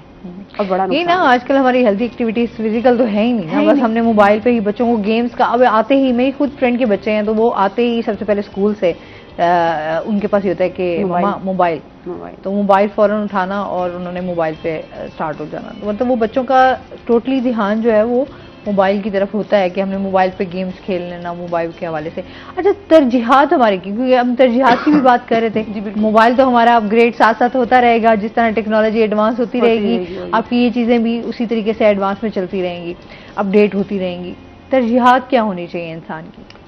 तरजीहात जब सीखा, जो हमने छोटा पौधा लगाया वो बड़ा होके वही फल देगा। अभी जो जनरेशन है वो थोड़ा फिर भी बेटर है, लेकिन जो इतने छोटे छोटे से बच्चों को हम दे रहे हैं, हम उनको क्या सिखा रहे हैं, उनकी क्या तरजीहात होंगी? बच्चों को आप दे रहे हैं तो हमारी पहली तरजीह हो, आप नमाज, बेटा नमाज पढ़ें, कुरान पाक पढ़े। जब हम उनको सिखा रहे हैं, उनको फोकियत दे रहे हैं, मेरा मोबाइल पड़ा है, पूरे घर में सब बोल रहे हैं, अजान भी हो रही है, कुछ भी हो रहा है, मैं नहीं उठ के भाग रही, मैं सालन भी बना रही हूँ, मैं कुरान पाक भी पढ़ रही हूँ, एक आवाज़ है जिसके लिए मैं कुरान पाक भी बंद कर सकती हूँ, मैं सालन भी जलता छोड़ सकती हूँ, भाग भी सकती हूँ, चल के भी नहीं, मैं भाग के भी जा सकती हूँ। वो इतना सा बच्चा भी तो मुझे ऑब्जर्व कर रहा है, ये क्या है, ये यहाँ पे बेल बजी, मैं वहाँ पे मैं भाग के भी आऊँगी, पता नहीं किसका फ़ोन, चाहे वो कंपनी भी हमें मैसेज कर रही हो कि आपने लोन लिया था 10 साल पहले, वो हमें रिटर्न कर दें। मोस्टली वैसे ऐसे ही आते हैं। तो बच्चे ने सीख लिया कि ये तरजीह है, हमने इसको तरजीह देनी। वो जो तरजीह तो याद है ना कि बच्चों फॉलो कर रहे होते हैं, आप अपने पेरेंट्स को फॉलो करते हैं, बच्चों के दिमाग में तो ये होता है ना कि अच्छा तरजीहात बन रही है, वो सीख है। ऐसी अब मैं पेरेंट्स के पास बैठी हूँ जी, अब मेरी मामा पूछेंगी बेटा आप गई? हाँ जी मामा जी मैं गई। हाँ जी हेलो, हाँ ठीक है जी मामा, खाना? हाँ नहीं मैंने वो जो जिसको हम सिखा रहे हैं, हाँ वो 4 साल 5 साल बाद उसने भी हमारे साथ यही करना, उसकी तरजीहात बन गई, उसने सीख लिया। फिर हम लाख चाहे उसको बदले, वो नहीं बदलेगा, उसने सीख लिया कि ऐसे बात करनी है कि हमने मोबाइल में भी देखना है और साथ वाले को निगलेक्ट इग्नोर कर देंगे। अब ये बहुत ज्यादा हो गया है कि आप साथ भी बैठे हों और आप किसी से बात कर रहे हो और अगला फोन के साथ कनेक्टेड हो, awkward लगता है बहुत ज्यादा। आप यकीन करें इतना बुरा लगता है कि आप बात कर रहे हैं और अगला बंदा आपकी बात को वैल्यू ही नहीं कर रहा और वो मोबाइल में लगा हुआ है और वो आपकी बात को सुनी अनसुनी कर रहा है, पता नहीं उसने सुना भी है या नहीं सुना, तो वो वैल्यू नहीं कर रहा, तो वो चीज़ भी आपको बड़ा मेंटली आपको डिस्टर्ब करती है। कम्युनिकेशन गैप दिन ब दिन बढ़ता जा रहा है ना, चीज़ें हमारी इस तरीके से डिस्टर्ब हो रही हैं, तो तरजीहात भी उसी तरीके से ही चेंज हो गई हैं। पहले होता था हमारे, हम बुजुर्ग भी, अब्बा जी हमारे अक्सर हम बैठे होते हैं ना तो यही कहते हैं कि मोबाइल नहीं थे ना तो जिंदगी बड़ी आसान थी। अच्छा, लोगों का आपस में मेल जोल बहुत ज्यादा था, कोई बीमार हो गया है, कोई किसी को कोई परेशानी हो गई है, तो क्योंकि आपके घर की दीवारें इतनी छोटी होती थी कि हर बंदा एक दूसरे से कनेक्टेड होता था, पता चल जाता था। अब तो खैर बहुत चीजें जो है वो चेंज हो चुकी हैं वक्त और हालात के साथ साथ, तो अभी लोगों में उस तरीके से वो जो प्यार मोहब्बत है तो खत्म कर दी, दिखावा सा रह गया। अच्छा यार थोड़ी देर के लिए आप कहीं चले गए हैं या आप मिल आए हैं, तो वो चीज़ें नहीं है, आपकी बड़ी सुकून, आप मेंटली इतना स्ट्रेस नहीं होता था, लोगों को रोज़गार के हवाले से भी इतना ज़्यादा परेशानियां नहीं होती थी। अब तो बहुत सारी चीज़ें हमारी जो है वो डिस्टर्ब है। अब आप साथ भी बैठे हैं तो आपको पता ही नहीं है कि अगले बंदा जो है वो किस कर क्या रहा है, बेचारे ने क्या से गुजर रहा है, अच्छा उसे क्या परेशानी है, क्योंकि आप जब किसी से डिस्कस ही नहीं करेंगे तो आपको कैसे पता चलेगा कि आपके अंदर क्या, आप फील क्या कर रहे हैं या आप किस परेशानी में हैं। तो ये चीज़ें बड़ी मुश्किल हो गई हैं। अच्छा जी, इसके साथ साथ सर आपसे जानना चाहूंगी, हम गाड़ियों के हवाले से बात कर लें, इंडस्ट्रीज के हवाले से थोड़ी सी बात पहले कर लेते हैं कि आप क्या देखते हैं इस टाइम हमारी जो इंडस्ट्रीज है उनको क्या मुश्किलात हैं, कारोबार किस तरह मुतासिर हो रहा है? देखें, आप अगर इंडस्ट्री की बात कर रहे हैं तो इस वक्त जो सिचुएशन, जो असेंबलर्स हैं, जो मैन्युफैक्चरर्स हैं, तो सबसे ज़्यादा मुश्किलात उन्हीं को ही हैं। तो अगर आप एक सर्वे आप देखें तो 73% जो सेल्स है ना वो ड्रॉप हो चुकी है। लेकिन जब एलसीज ओपन नहीं होंगी तो कोई चीज़ बाहर से आएगी नहीं, आप इंपोर्ट भी नहीं कर सकते, जो स्टेट बैंक ने उस पर रिस्ट्रिक्शन लगा रखी हैं, तो गाड़ी कैसे प्रोड्यूस होगी? जब तक गाड़ी प्रोड्यूस नहीं होगी वो मार्केट में कैसे आएगी? जब मार्केट में आएगी तो वो बिकेगी नहीं। तो ये जो असेंबलर्स हैं, गवर्नमेंट को इसके ऊपर देखना चाहिए, एलसीज के ऊपर, और प्रायोरिटी पे इसको रखना चाहिए कि आप यूं समझ लें कि अगर डॉलर की प्राइस आज 280 के लगभग है, तो इसमें जो कंपनीज हैं, जो मैन्युफैक्चरर्स हैं, इनका कोई रोल भी नहीं है कि प्राइस को इंक्रीज करने पे। ये तो इफेक्टेड होती हैं डॉलर की प्राइस के ऊपर। डॉलर प्राइस इंक्रीज होगी, प्राइस इंक्रीज हो जाएगी। हम लोग कहते हैं कि देखें कंपनी ने प्राइस इंक्रीज कर दी, कंपनी क्या करे? कंपनी तो डेफिनेटली उसने तो प्राइस इंक्रीज करनी है। और इसके तरीके से आप ये देख लीजिएगा, वो मैं आप किसी एक कंपनी की बात नहीं कर रहा, आप टोयोटा को देख लें, होंडा को देख लें, सुजुकी को देख लें, और पिछले 5, 7, 6 महीनों में तकरीबन 6 बार प्राइस इंक्रीज हो चुकी है। और उसकी बेसिक रीजन डॉलर है। डॉलर है, आपके पास इकोनॉमिक सिचुएशन आप लोगों की ऐसी है हमारे मुल्क की कि हमारे पास जब हम डिमांड ये कर रहे हैं कि डॉलर हम लोग इंपोर्ट करें, जो हमारे पास बदकिस्मती से आ नहीं रहा, और हम बाहर से इसलिए हमने इसको रोका हुआ है, एलसीज को कि भाई हमारा डॉलर भी बाहर ना जाए। अच्छा, जिस तरह हम अपने हमसाया मुल्क की बात कर रहे हैं, तो वो उन्होंने काफी इस हवाले से ग्रो किया, मतलब उन्होंने जितनी अपनी गाड़ियां अब तैयार कर ली हैं, मैन्युफैक्चरिंग की छोटी गाड़ियां उन्होंने भी तैयार की। जी बिल्कुल ऐसे ही है। अच्छा, उसी तरीके से अगर हम पाकिस्तान में देखें तो उस हवाले से कोई इस तरह की तरक्की हो ही नहीं सकी। देखें, मैं आपको ये बताता हूँ, अगर मेरी इंफॉर्मेशन गलत ना हो तो 1947 में जब हम लोग ने आज़ाद हुए तो गवर्नमेंट ऑफ इंडिया ने अपना एक एसओपी बनाई। वो एसओपी ये थी कि जब तक हम इस मुल्क के अंदर, उस वक्त तक हमारी यही जो गाड़ी जो बन रही है हम वो बनाएंगे। आई थिंक 1992 तक वो लोगों ने बाहर से कोई गाड़ी में इंपोर्ट नहीं की। सही। उन्होंने अपनी इंडस्ट्री को डेवलप किया। हाँ।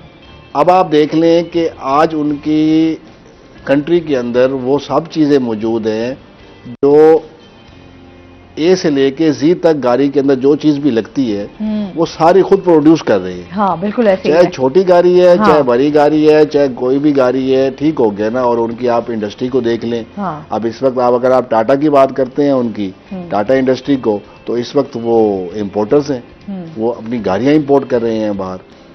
तो ये एक बेसिक रीजन है। ये इसमें गवर्नमेंट को कुछ इनिशिएटिव लेना चाहिए कि अपनी हमारी इंडस्ट्री को। एक्सपोर्ट उस तरीके से जी बिल्कुल, हम तो इंपोर्ट बेस्ड कंट्री में आ रहे हैं ना, तो इसलिए हमारी प्रॉब्लम्स इसलिए आ रही हैं। हाँ। वो अदरवाइज अगर वो सिर्फ मैं इसकी ऑटो इंडस्ट्री की बात नहीं कर रहा। हाँ।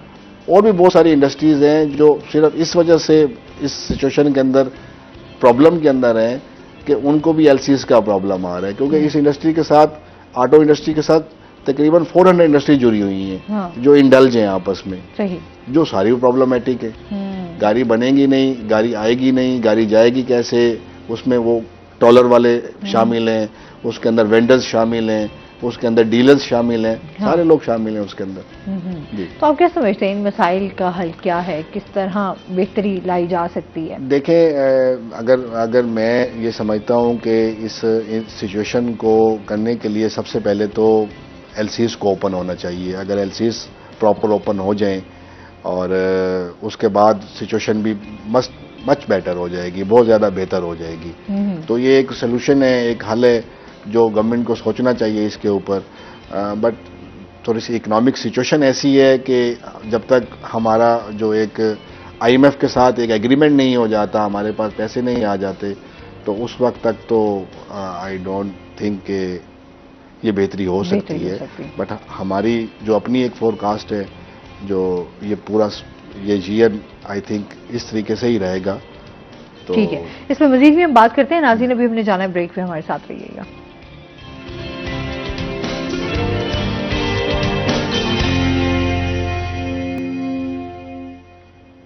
वेलकम बैक नाजरीन, रूही एयरटेल में आपको खुश आमदीद कहते हैं। अच्छा जी, तरजीहात के वाले से हम बात कर रहे थे, मैं भी से थोड़ी सी चाय पी लें कोई मसला नहीं है। तरजीहात के वाले से बात हो रही थी, हम ये पहले ये जान लेते हैं ना कि क्या तरजीहात को किस तरह हम सामने रख सकते हैं, पेरेंट्स को क्या करना चाहिए, देन फिर उसके बाद जो है बच्चों के हवाले से भी जानेंगे। पहले पेरेंट्स के हवाले से बात कर लेते हैं। मैं रिक्वेस्ट करूंगी कि खुदारा अपने बच्चों का मुस्तकबिल आप खुद अपने हाथ से बचा लें। अपने बच्चों को सिखा दें। आप किचन में हैं, आप सो रहे हैं, आपने मोबाइल यूज़ नहीं करना है। ये आपने दीवारों पे या कहीं उनके बेड पर लिख के नहीं रखना, ना उनकी नोटबुक पे लिखना है। आपने उनको प्रैक्टिकली करके दिखाना है कि बेटा जब मैं आपको टाइम दूंगी तो मैं मोबाइल को हाथ नहीं लगाऊंगी, चाहे वो किसी का भी मोबाइल हो, किसी का भी फोन आ रहा हो, क्योंकि आपके लिए आपके बच्चे से अहम कुछ भी नहीं होना चाहिए। अगर आज आप अपने बच्चे से अहम किसी और चीज को तरजीह दे रहे हैं, कल आपका बच्चा किसी और चीज को आप पर तरजीह देगा। शायद बच्चा इस चीज को फिर भी बेयर कर जाए, लेकिन पेरेंट्स से ये बात नहीं होगी बर्दाश्त। तो हमें यहाँ इसी टाइम पे स्टॉप करना होगा। आप किचन में हैं, पूरी मोहब्बत से, वो जैसे माए पराठा बनाती थी ना, आज तो बड़ी वैरायटी आ गई खाने की, बड़ी वैरायटी आ गई। आप ये होता है कि बच्चों को भूख लगी है ना, तो आप ऑर्डर कर दो, ऑर्डर तो एक आप का वो पहले तो पहले होता था माओ की तो जबरदस्ती, बच्चे नहीं भी खा रहे ना तो मार कुट के उनको बैठा के ला के भेजना है, खिलाना ही खिलाना होता था। अभी है कि अच्छा बच्चे नहीं खा रहे, ओके कोई बात नहीं, कोई इशू नहीं खा रहे, रेडीमेड आ गया ना। हाँ, सब वहीं से मिल रहा है और दे रहे हैं। तो माए मोहब्बत, उसी मोहब्बत को वापस लेकर आए, उसी मोहब्बत को डेवलप। नो डाउट कि माँ बहुत मोहब्बत करती है, लेकिन ये कि आप उसी मोहब्बत से अपने बच्चे के लिए खाना बनाएं। ये मोबाइल है ना, आप अगर आप उसको एक हफ्ता 1 महीना छोड़ दें, आपको पता चल जाएगा आप कई सूखे दरख्तों की जड़ों में पानी डाल रहे थे, यानी वो राब्ते आपने रखे हुए थे जो जिनके लिए आप फजूल थे या वो आपके लिए फजूल थे। आप कभी राब्तों में पहल छोड़ दें तो आधे ताल्लुक आपके वहीं खत्म हो जाते हैं। लेकिन ये हमने खुद पे तरजीह दी हुई है, अपने घर पर, अपने बच्चों पर, अपनी फैमिली पर, अपने बुजुर्गों पर, सब पर। आप उसको छोड़ दें। नहीं बेटा, आप जब होमवर्क करेंगे मोबाइल आपके पास नहीं होगा, आप जब मम्मा के पास बैठेंगे आपके पास मोबाइल नहीं होगा। मुझे याद है जब हम लोग, मैं छोटी थी, मेरी अम्मी ने ना यहाँ पे मेरी 2 पोनियाँ बनानी मेरी अम्मी के पास तब ये वाली टेक्नोलॉजी मोबाइल नहीं था। अब ये वाली जो 2 पोनियाँ बनानी ना, वो मुझे इतनी इजाजत नहीं होती थी कि ऐसे करके भी थोड़ी सी ढीली हो जाए। मैं उनसे बहुत तंग होती थी जब खुल जाती थी। अच्छा, वैसे क्या याद करा दिया आपने। वो भी 2 पोनियाँ उनका भी एक अलग ही स्टाइल था और अपना ही मजा था, नहीं ऐसे ही। और जब कभी बाल खुल जाने ऐसे से कर करके, इतने बेबी कट बाल ऐसे से कर करके शाम को ना सर हिलता ना गर्दन। आज भी वैसे छोटी बच्चियों की ना आप 2 पोनियाँ करें तो बड़ी प्यारी लगती है, लेकिन अब तो फिर हमने मेट रखी हुई है ना, हम मोबाइल से आते हैं, वो जो ऐसी है या मेट है वो हमारे बच्चों की माँ बनी हुई है। हमारे पास टाइम नहीं है, इतने हम बिजी नहीं होते जितना हम खुद को मसरूफ कर लेते हैं। ये तो ये बात है। ये आजकल हम वैसे भी अगर किसी से ना भी मिलना हो या कुछ उसमें कहते तो यार हम मिल नहीं सके, बहुत मसरूफ थे। हालांकि कुछ आप रास्ते में पहल छोड़ दे, आप स्कूल में आ जाएंगे, बच्चे और फैमिली खुद ही सेट हो जाएगी। अच्छा, तरबियत की वही बात आ जाती है ना, तरजीहात को हम उसी के साथ कनेक्टेड कर लेते हैं तरबियत के हवाले। तरबियत भी तो तभी करेंगे जब हम खुद फ्री होंगे कहीं। लेकिन जिस तरह के हालात चल रहे हैं, चीजें चल रही हैं, मैं समझती हूँ हम लोगों के पेरेंट्स भी, क्योंकि अब पहले होता था कि घर में जो खवातीन है वो घर सिर्फ संभालती थी और जो मर्द हजरात हैं वो जॉब करते थे। अब क्योंकि थोड़ा सा तरजीहात ये भी आ गई हैं कि आपने मियाँ बीवी ने कमाना है, आपने घर के सिस्टम को चलाना है। पहले घर का एक फर्द भी कमा लाता था ना तो पूरे घर फैमिली को वो सपोर्ट कर रहा था। अभी होता है कि हर फैमिली का हर मेंबर चाह रहा होता है कि हम जॉब करें या हम काम करें तो हम अपने घर के सिस्टम को चला सकें बेहतर तरीके से। तो उसमें भी हमारे जो बच्चे हैं वो निगलेक्ट हो रहे हैं, इग्नोर हो रहे हैं, क्योंकि हमारे पास टाइम नहीं होता। अगर हम सुबह के गए हैं, शाम को आए हैं, तो वो जो टाइम है, क्योंकि वो स्कूल से आएंगे, उनको खाना कौन देगा, कैसे संभालेगा, क्या बात होगी, ट्यूशन कब जाएंगे, वहाँ क्या चल रहा है। तो हमारा जो सारा एक टाइम है, शेड्यूल है, वो काफ़ी चेंज हो गया है। फिर अगर रात को थके हारे आएंगे तो आप बच्चों से क्या कनेक्शन आपका होगा, क्या कनेक्टेड होंगे, वो ये चीज़ें भी हमारी यहाँ जो है वो बहुत ज़्यादा हो गई हैं। नहीं, ये हमने खुद पे फर्ज कर लिया। हमने सोच लिया है कि अब का जो दौर है या जो अब हालात चल रहे हैं उसमें मियाँ बीवी दोनों को कमाना चाहिए, या घर में जितने मेंबर हो उतने ही कमाएं, तब घर खुशहाल या ज़रूरत पूरी की जा सकती है। अगर हम देखें आप 50 साल 100 साल इससे पीछे चले जाएं, तब ये वाली सारी टेक्नोलॉजी भी नहीं थी, ये स्टेटस भी नहीं होते थे। तब स्टेटस ये होता था कोई वडेरा था और उसके घर पे बैठक होती थी और वो स्टेटस होता था। ठीक है, काम तब भी बीवी भी करती थी और शौहर भी करता था, तब भी दोनों मियाँ बीवी काम करते थे। तब वो खेतों में काम करते थे, काम तो करते थे, औरत भी घर से निकलती थी, लेकिन तब क्या रूटीन थी कि वो सुबह जल्दी जागती थी, वो नमाज फजर के वक्त उठी, तहज्जुद के वक्त उठी कि मैंने अगर आज इतना काम करना है मैं इस टाइम पे उठूंगी। उसने अपने बच्चों को भी सहारा करना, अपने खामन को भी देखना, अपने घर को भी देखना, ससुराल को भी मैनेज करना। अब तो जी हमारी बच्ची नहीं रह सकती या मेरी बीवी नहीं रह सकती या मैं नहीं रह सकती, तो हम सेपरेशन वाला भी है। तब ये कॉन्सेप्ट तो नहीं होते थे, तब तो एक ही घर था, तो वो पूरी फैमिली को भी मैनेज कर रहे थे। लेकिन था क्या, तरजीहात का फर्क था। यानी कि हम अपने काम की वजह से अपनी जो जिम्मेदारियां थी उनको डिस्टर्ब नहीं करते थे, अब हम डिस्टर्ब करते हैं। एक मदर जिसने 9 to 5 o'clock जॉब जाना है, उसके पास सुबह 5 से 9 तक का टाइम है, वो अपने बच्चों की सारी एक्टिविटीज चेक कर सकती है, चेक कर सकती हैं। शाम को वो 5 बजे, अब कोई काम भी वैसी मेहनत वाले नहीं होते, बिजी होते हैं हम, लेकिन बहुत ज्यादा कोई हम हार्ड वाला वर्क नहीं कर रहे होते, काम करते हैं, फ्री तो कोई भी नहीं रहता, बस गंदम नहीं काट रहे होते ना, हम हाथ से चक्कियां पीस रहे होते हैं, हम टाइम दे सकते हैं। 5 से आप जो 1 बजे तक जाग रहे हैं, हम 1 बजे तक जाग रहे हैं कि हमने एक स्टेटस लगाना है, हमें एक बंदा दुखी समझे, हम जो इतना टाइम किसी और पर, किसी एक लम्हे की सोच के लिए करें, वही आप अपने बच्चे पे इन्वेस्ट करें। उसको सिखाएं कि बेटा अगर आप, अब हम क्या कहते हैं, अच्छा ये उधर गया है, अच्छा नहीं, पहले ये होता था बेटा पहले दादा को सलाम करो, फिर दादी को सलाम करो, फिर अबूजी को सलाम करो, फिर पुप्पो को, फिर माँ के पास बच्चा आता था। अब बच्चे ने अगर माँ से पहले बाप को भी सलाम कर लिया तो वो शायद पता नहीं कहाँ का कहाँ पहुंच जाती है चीजें। तो ये तरजीहात जो हम सिखा रहे हैं वही आ रही है। बस यही है कि हम हमेशा यही कोशिश करते हैं कि जो बच्चे हैं उनको अभी बच्चों से डायरेक्शन की बड़ी हमें जरूरत है। चीजें। अच्छा, फिर तरजीहात में आपकी ये होना चाहिए कि आपकी जो जिम्मेदारियां और फिर जो आपके रिश्ते हैं बड़े क्लोज, उनको टाइम अब उनको टाइम दे। बात सिर्फ टाइम की आ जाती है कि टाइम निकालना कैसे, टाइम निकालना वो भी हम निकाल सकते वो हैं भी आपकी तरजीहात में होता है ना कि टाइम निकालना कैसे है।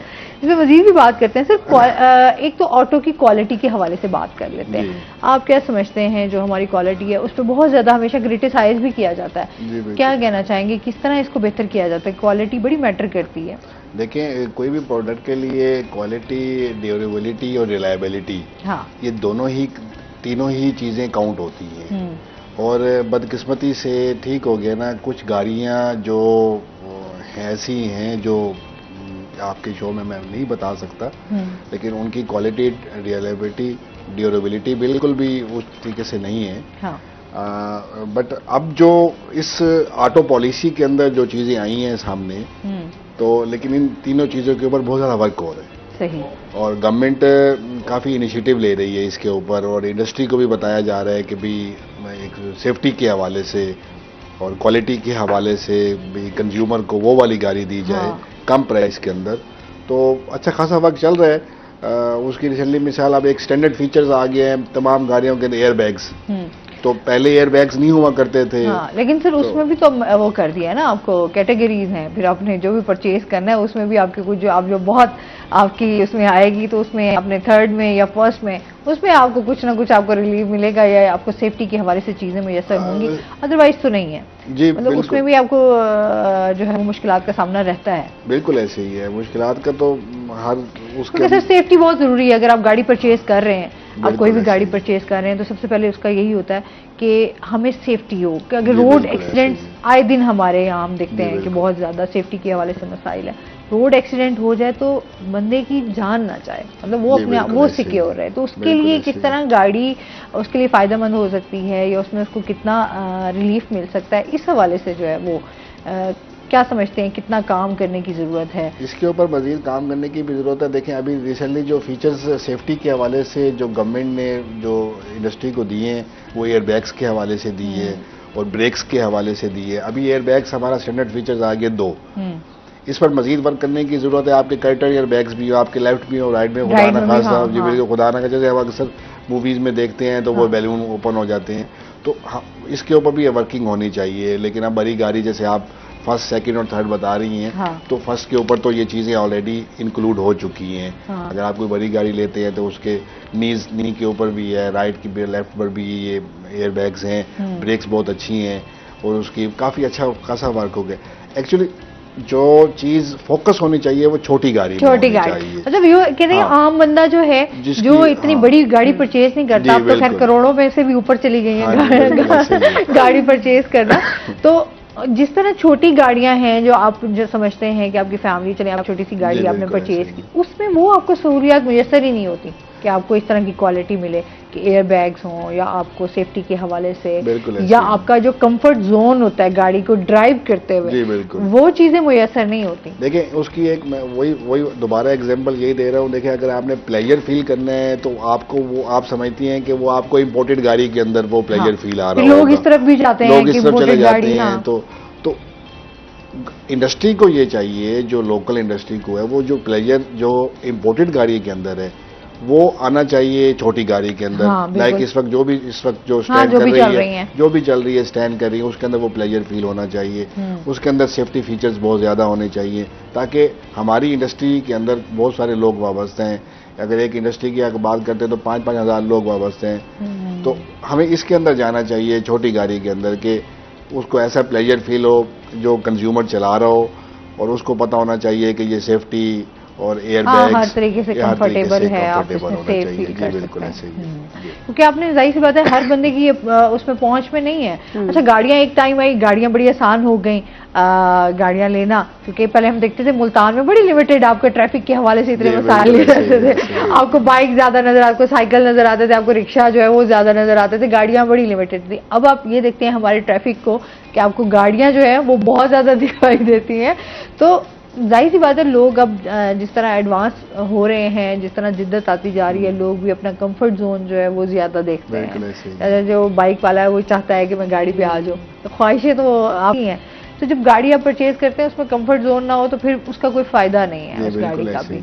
अच्छा, आप समझते हैं बाहर के ममालिक जिस तरह इसके ऊपर ऑटो के ऊपर काम कर रहे हैं और जो जिस तरह हमारे पाकिस्तान में काम हो रहा है, क्या कहना चाहेंगे इस बारे में, क्या डिफरेंस है? देखिए, हमारा जो पाकिस्तान के अंदर जो वर्क हो रहा है, जो इसके ऊपर जो एक सबसे बड़ा प्रॉब्लम प्राइसिंग है, उसके ऊपर गवर्नमेंट के टैक्सेशन बहुत ज्यादा है। अभी रिसेंटली आप ये देखें, अगर एक गाड़ी अगर आप परचेज करते हैं तो सबसे पहले आप 25% जीएसटी दे रहे हैं, नंबर 1।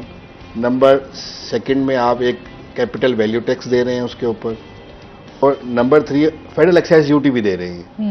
अगर आप उसकी प्राइस देखें तो अगर 2 करोड़ वाली प्राइस देखते हैं तो यूं समझ लें कि आपको वो तकरीबन 1 करोड़ 25 लाख रुपए की एक्चुअल प्राइस है, और आप तकरीबन 7.5 मिलियन के लगभग आप इसके ऊपर टैक्सेशन दे रहे हैं। बिल्कुल, इस पर मजीद हम बात करते हैं। नाज़रीन, अभी जाने ब्रेक पे, हमारे साथ रहिएगा।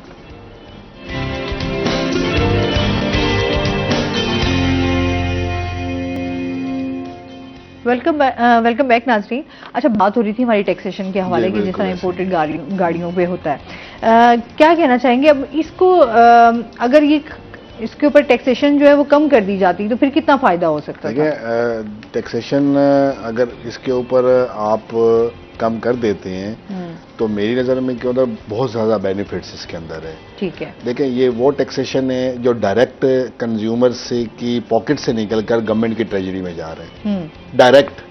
जैसे आप फ्यूल प्राइस को इंक्रीज कर देते हैं, हाँ। रात 12 बजे आप सोते हैं, सुबह उठते हैं तो 5 रुपए 10 रुपए प्राइस इंक्रीज होती है, डायरेक्ट गवर्नमेंट की ट्रेजरी में जा रहा होता है। देखिए, गवर्नमेंट को इसके ऊपर एक इनिशिएटिव लेना चाहिए, एक सोचना चाहिए कि डायरेक्ट कंज्यूमर को बेनिफिट्स क्या देने चाहिए। ठीक है, आप टैक्सेशन ले रही हैं, आप लग्जरी आइटम में इसको इंक्लूड कर रहे हैं, हाँ। बट ये तो एक सही वे नहीं है ना, इसको तो मकसद सोचना चाहिए हमें। जरूरत है, जरूरत समझ लें कि ये एक नेसेसरी नहीं है। अगर आपके पास जो गाड़ी है, जो मेरे पास है, जो मैविश के पास है, जो भी है, तो वो नेसेसरी नीड है, हाँ। इसके अलावा कोई जरूरत नहीं करना है। और उसके लिए आपको इस वक्त जिस सिचुएशन पर हम लोग हैं, अपने लिविंग स्टाइल के ऊपर है, हम अगर ऊपर नहीं जा सकते तो नीचे भी तो नहीं आ सकते ना, हमें तो वहीं मेंटेन रखना है अपने आप को। तो इसका यही सोल्यूशन है कि टैक्सेशन के अंदर कमी अगर कर दी जाए तो आई होप कि इस इंडस्ट्री को एक दफा फिर, जैसे कहते हैं ना, पढ़ लग जाएंगे, हाँ, चांद लग जाएंगे इसको, ऐसे ही होगा। सही। अच्छा, अभी तो काफी इंडस्ट्रीज बंद भी हो चुकी हैं, अभी इसके ऊपर भी जो है वो काम नहीं हो रहा, इसके बारे में क्या कहना चाहेंगे?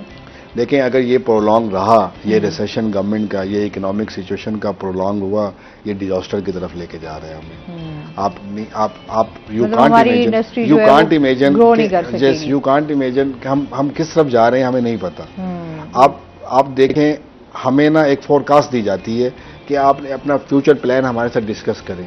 वो फ्यूचर प्लान ये होता है कि पूरे साल में हम लोगों ने गाड़ियां कितनी सेल आउट करनी है, सही, ठीक है। हमने उसके मुताबिक उसकी स्ट्रेटेजी बनानी होती है, उसका एक्शन प्लान बनाना होता है कि हमने इस डायरेक्शन पर जाना है। क्रॉप के सीजन में क्रॉप आ रही होती, हाँ। है, हम लोगों ने लैंडलॉर्ड से इन टच रहना होता है, इंडस्ट्रियलिस्ट को देखना होता है कि इसने इस मुताबिक ये लेना होता है। हमारी सारी प्रेडिक्शंस फेल हैं।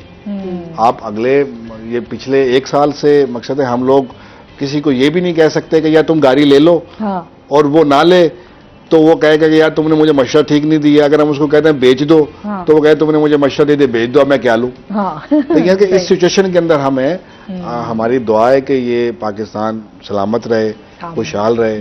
तो बस ये रिसेशन जो है ना, कि ये प्रोलॉन्ग नहीं होना चाहिए, ये एक हम दुआ कर सकते हैं, क्योंकि मुल्क की सूरत हाल की वजह से तमाम चीजें हमारी बड़ी बुरी तरीके से मुतासिर हुई हैं। हमारे कारोबार, हमारी मईशत जो है वो जाहिर सी बात है डायरेक्ट उसके ऊपर ज्यादा असर डायरेक्ट।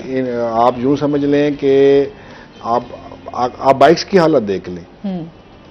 अगर आप बाइक की तरफ आना चाह रहे हैं, तो बाइक्स भी महंगी हो गई हैं, अब तो आम बंदे की पहुंच से बाइक्स भी इतनी ज्यादा महंगी हो गई हैं, तो आप नहीं समझ रहे हम किस डायरेक्शन की तरफ जा रहे हैं, कुछ अंदाजा नहीं है। कि बस सिर्फ अगेन बात वही है कि बस दुआ ही है कि ये प्रोलॉन्ग ना हो। कहते हैं साडा मुल्क अल्लाह के हवाले ही है, तो इस टाइम हम कहते हैं अल्लाह से ही बस दुआ कर सकते हैं कि अल्लाह ताला हमारे, वो कहते हैं ना, वो एक बात, दो चीजें, उन्होंने किसी ने पूछा कि यार पाकिस्तान में क्या सिचुएशन है, उसमें यहाँ 3 करेसी हैं, एक ब्यूरोक्रेसी, एक डेमोक्रेसी, तीसरा अल्लाह करेसी। अल्लाह करेसी। अल्लाह करे तो बस यही सूरत हाल है। तो हम तो इस सिचुएशन में हैं कि अल्लाह करेसी, बस अल्लाह करे कि मामलात ऐसा हो जाए कि देखें हम लोग पाकिस्तान से वाबस्ते हैं। आज जो नाम हम लोगों का है तो इस पाकिस्तान ने नाम दिया है। बिल्कुल ऐसे तो हम तो चाह ये रहे हैं कि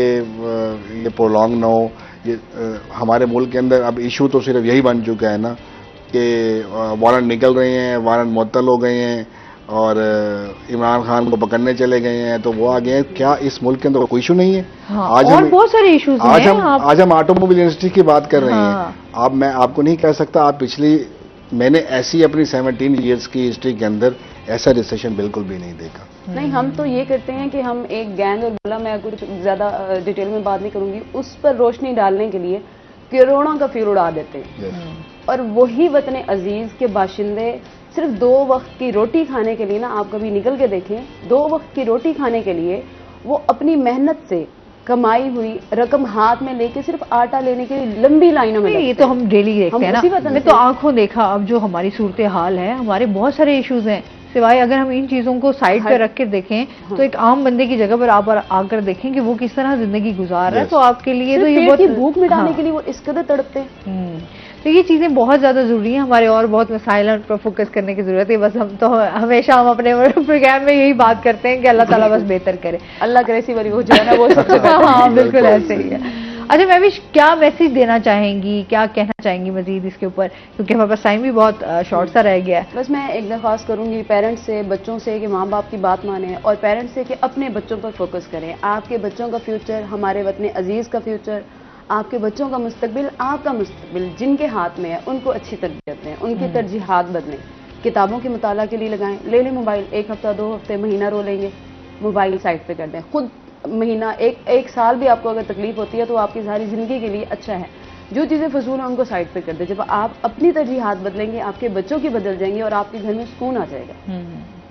बस फर्क इतना है कि आपने तरजीहात बदलनी है। आपने बस ये जानना है कि आपकी जो एक जिम्मेदारी है और फर्स्ट आपकी प्रायोरिटी क्या है, कि आपके बच्चे हैं, उनका फ्यूचर है क्या है। तो ये सब चीजें मामलात जो है वो पेरेंट्स को देखने हैं। अच्छा जी, बहुत शुक्रिया सर। आप कुछ मैसेज देना चाहेंगे, कुछ कहना चाहेंगे? देखिए, मेरे क्लोजिंग रिमार्क्स जो हैं वो ये हैं कि गवर्नमेंट के लिए अगर तो खुदारा इस इंडस्ट्री पर रहम करें। हम चाह ये रही हैं कि इसको मजीद प्रोलॉन्ग ना करें, कि जितनी जल्दी हो सके जो स्टेक होल्डर्स हैं उनके साथ बैठा जाए, बताया जाए, क्योंकि इस इंडस्ट्री से बहुत सारे लोग वाबस्ते हैं। बिल्कुल ऐसे ही है, सबका रोजगार वाबस्ता है। अगर खुदा ना खास्ता ये प्रोलॉन्ग हो गया तो आप यकीन कीजिएगा जो मैन्युफैक्चरर है, जो असेंबलर है, तो वो भी डाउन साइजिंग करेगा। और जो उससे रिलेटेड और इंडस्ट्रीज हैं वो भी डाउन साइजिंग करेंगे। जब डाउन साइजिंग होगी तो कितने लोग बेरोजगार हो जाएंगे। तो मेरी तो जो इस वक्त जो सरकार के अंदर लोग बैठे हैं, जो मिनिस्ट्री ऑफ ये सनत के हैं, जो तो इनको चाहिए ये कि इस चीज़ों के ऊपर देखें। मैं ऑटो इंडस्ट्री के साथ तमाम इंडस्ट्री को इनक्लूड, जो एलसीज से कॉन्स्ट्रेंट है, जो एलसीज की वजह से प्रॉब्लम है, जिसमें कॉटन भी और बहुत सारी चीज़ें, तो इस पर देखना चाहिए कि इसको प्रोलॉन्ग ना करें। कोई ऐसी इफेक्टिव पॉलिसी बनाई जाए ताकि ये सिलसिला भी चलता रहे और इस मुल्क को भी एक खुशहाली आए, मुल्क तरक्की की तरफ जाए। आप दोनों गेस्ट का बहुत शुक्रिया। और इसके साथ ही नाज़रीन, आज का शो यहीं पर खत्म हुआ। अपना बहुत सारा ख्याल रखिएगा, दुआओं में याद रखिएगा। इंशाल्लाह जिंदगी ने साथ दिया तो मंडे को आपसे फिर मुलाकात होगी। अपने वीकेंड को एंजॉय करें। अल्लाह हाफ़िज़।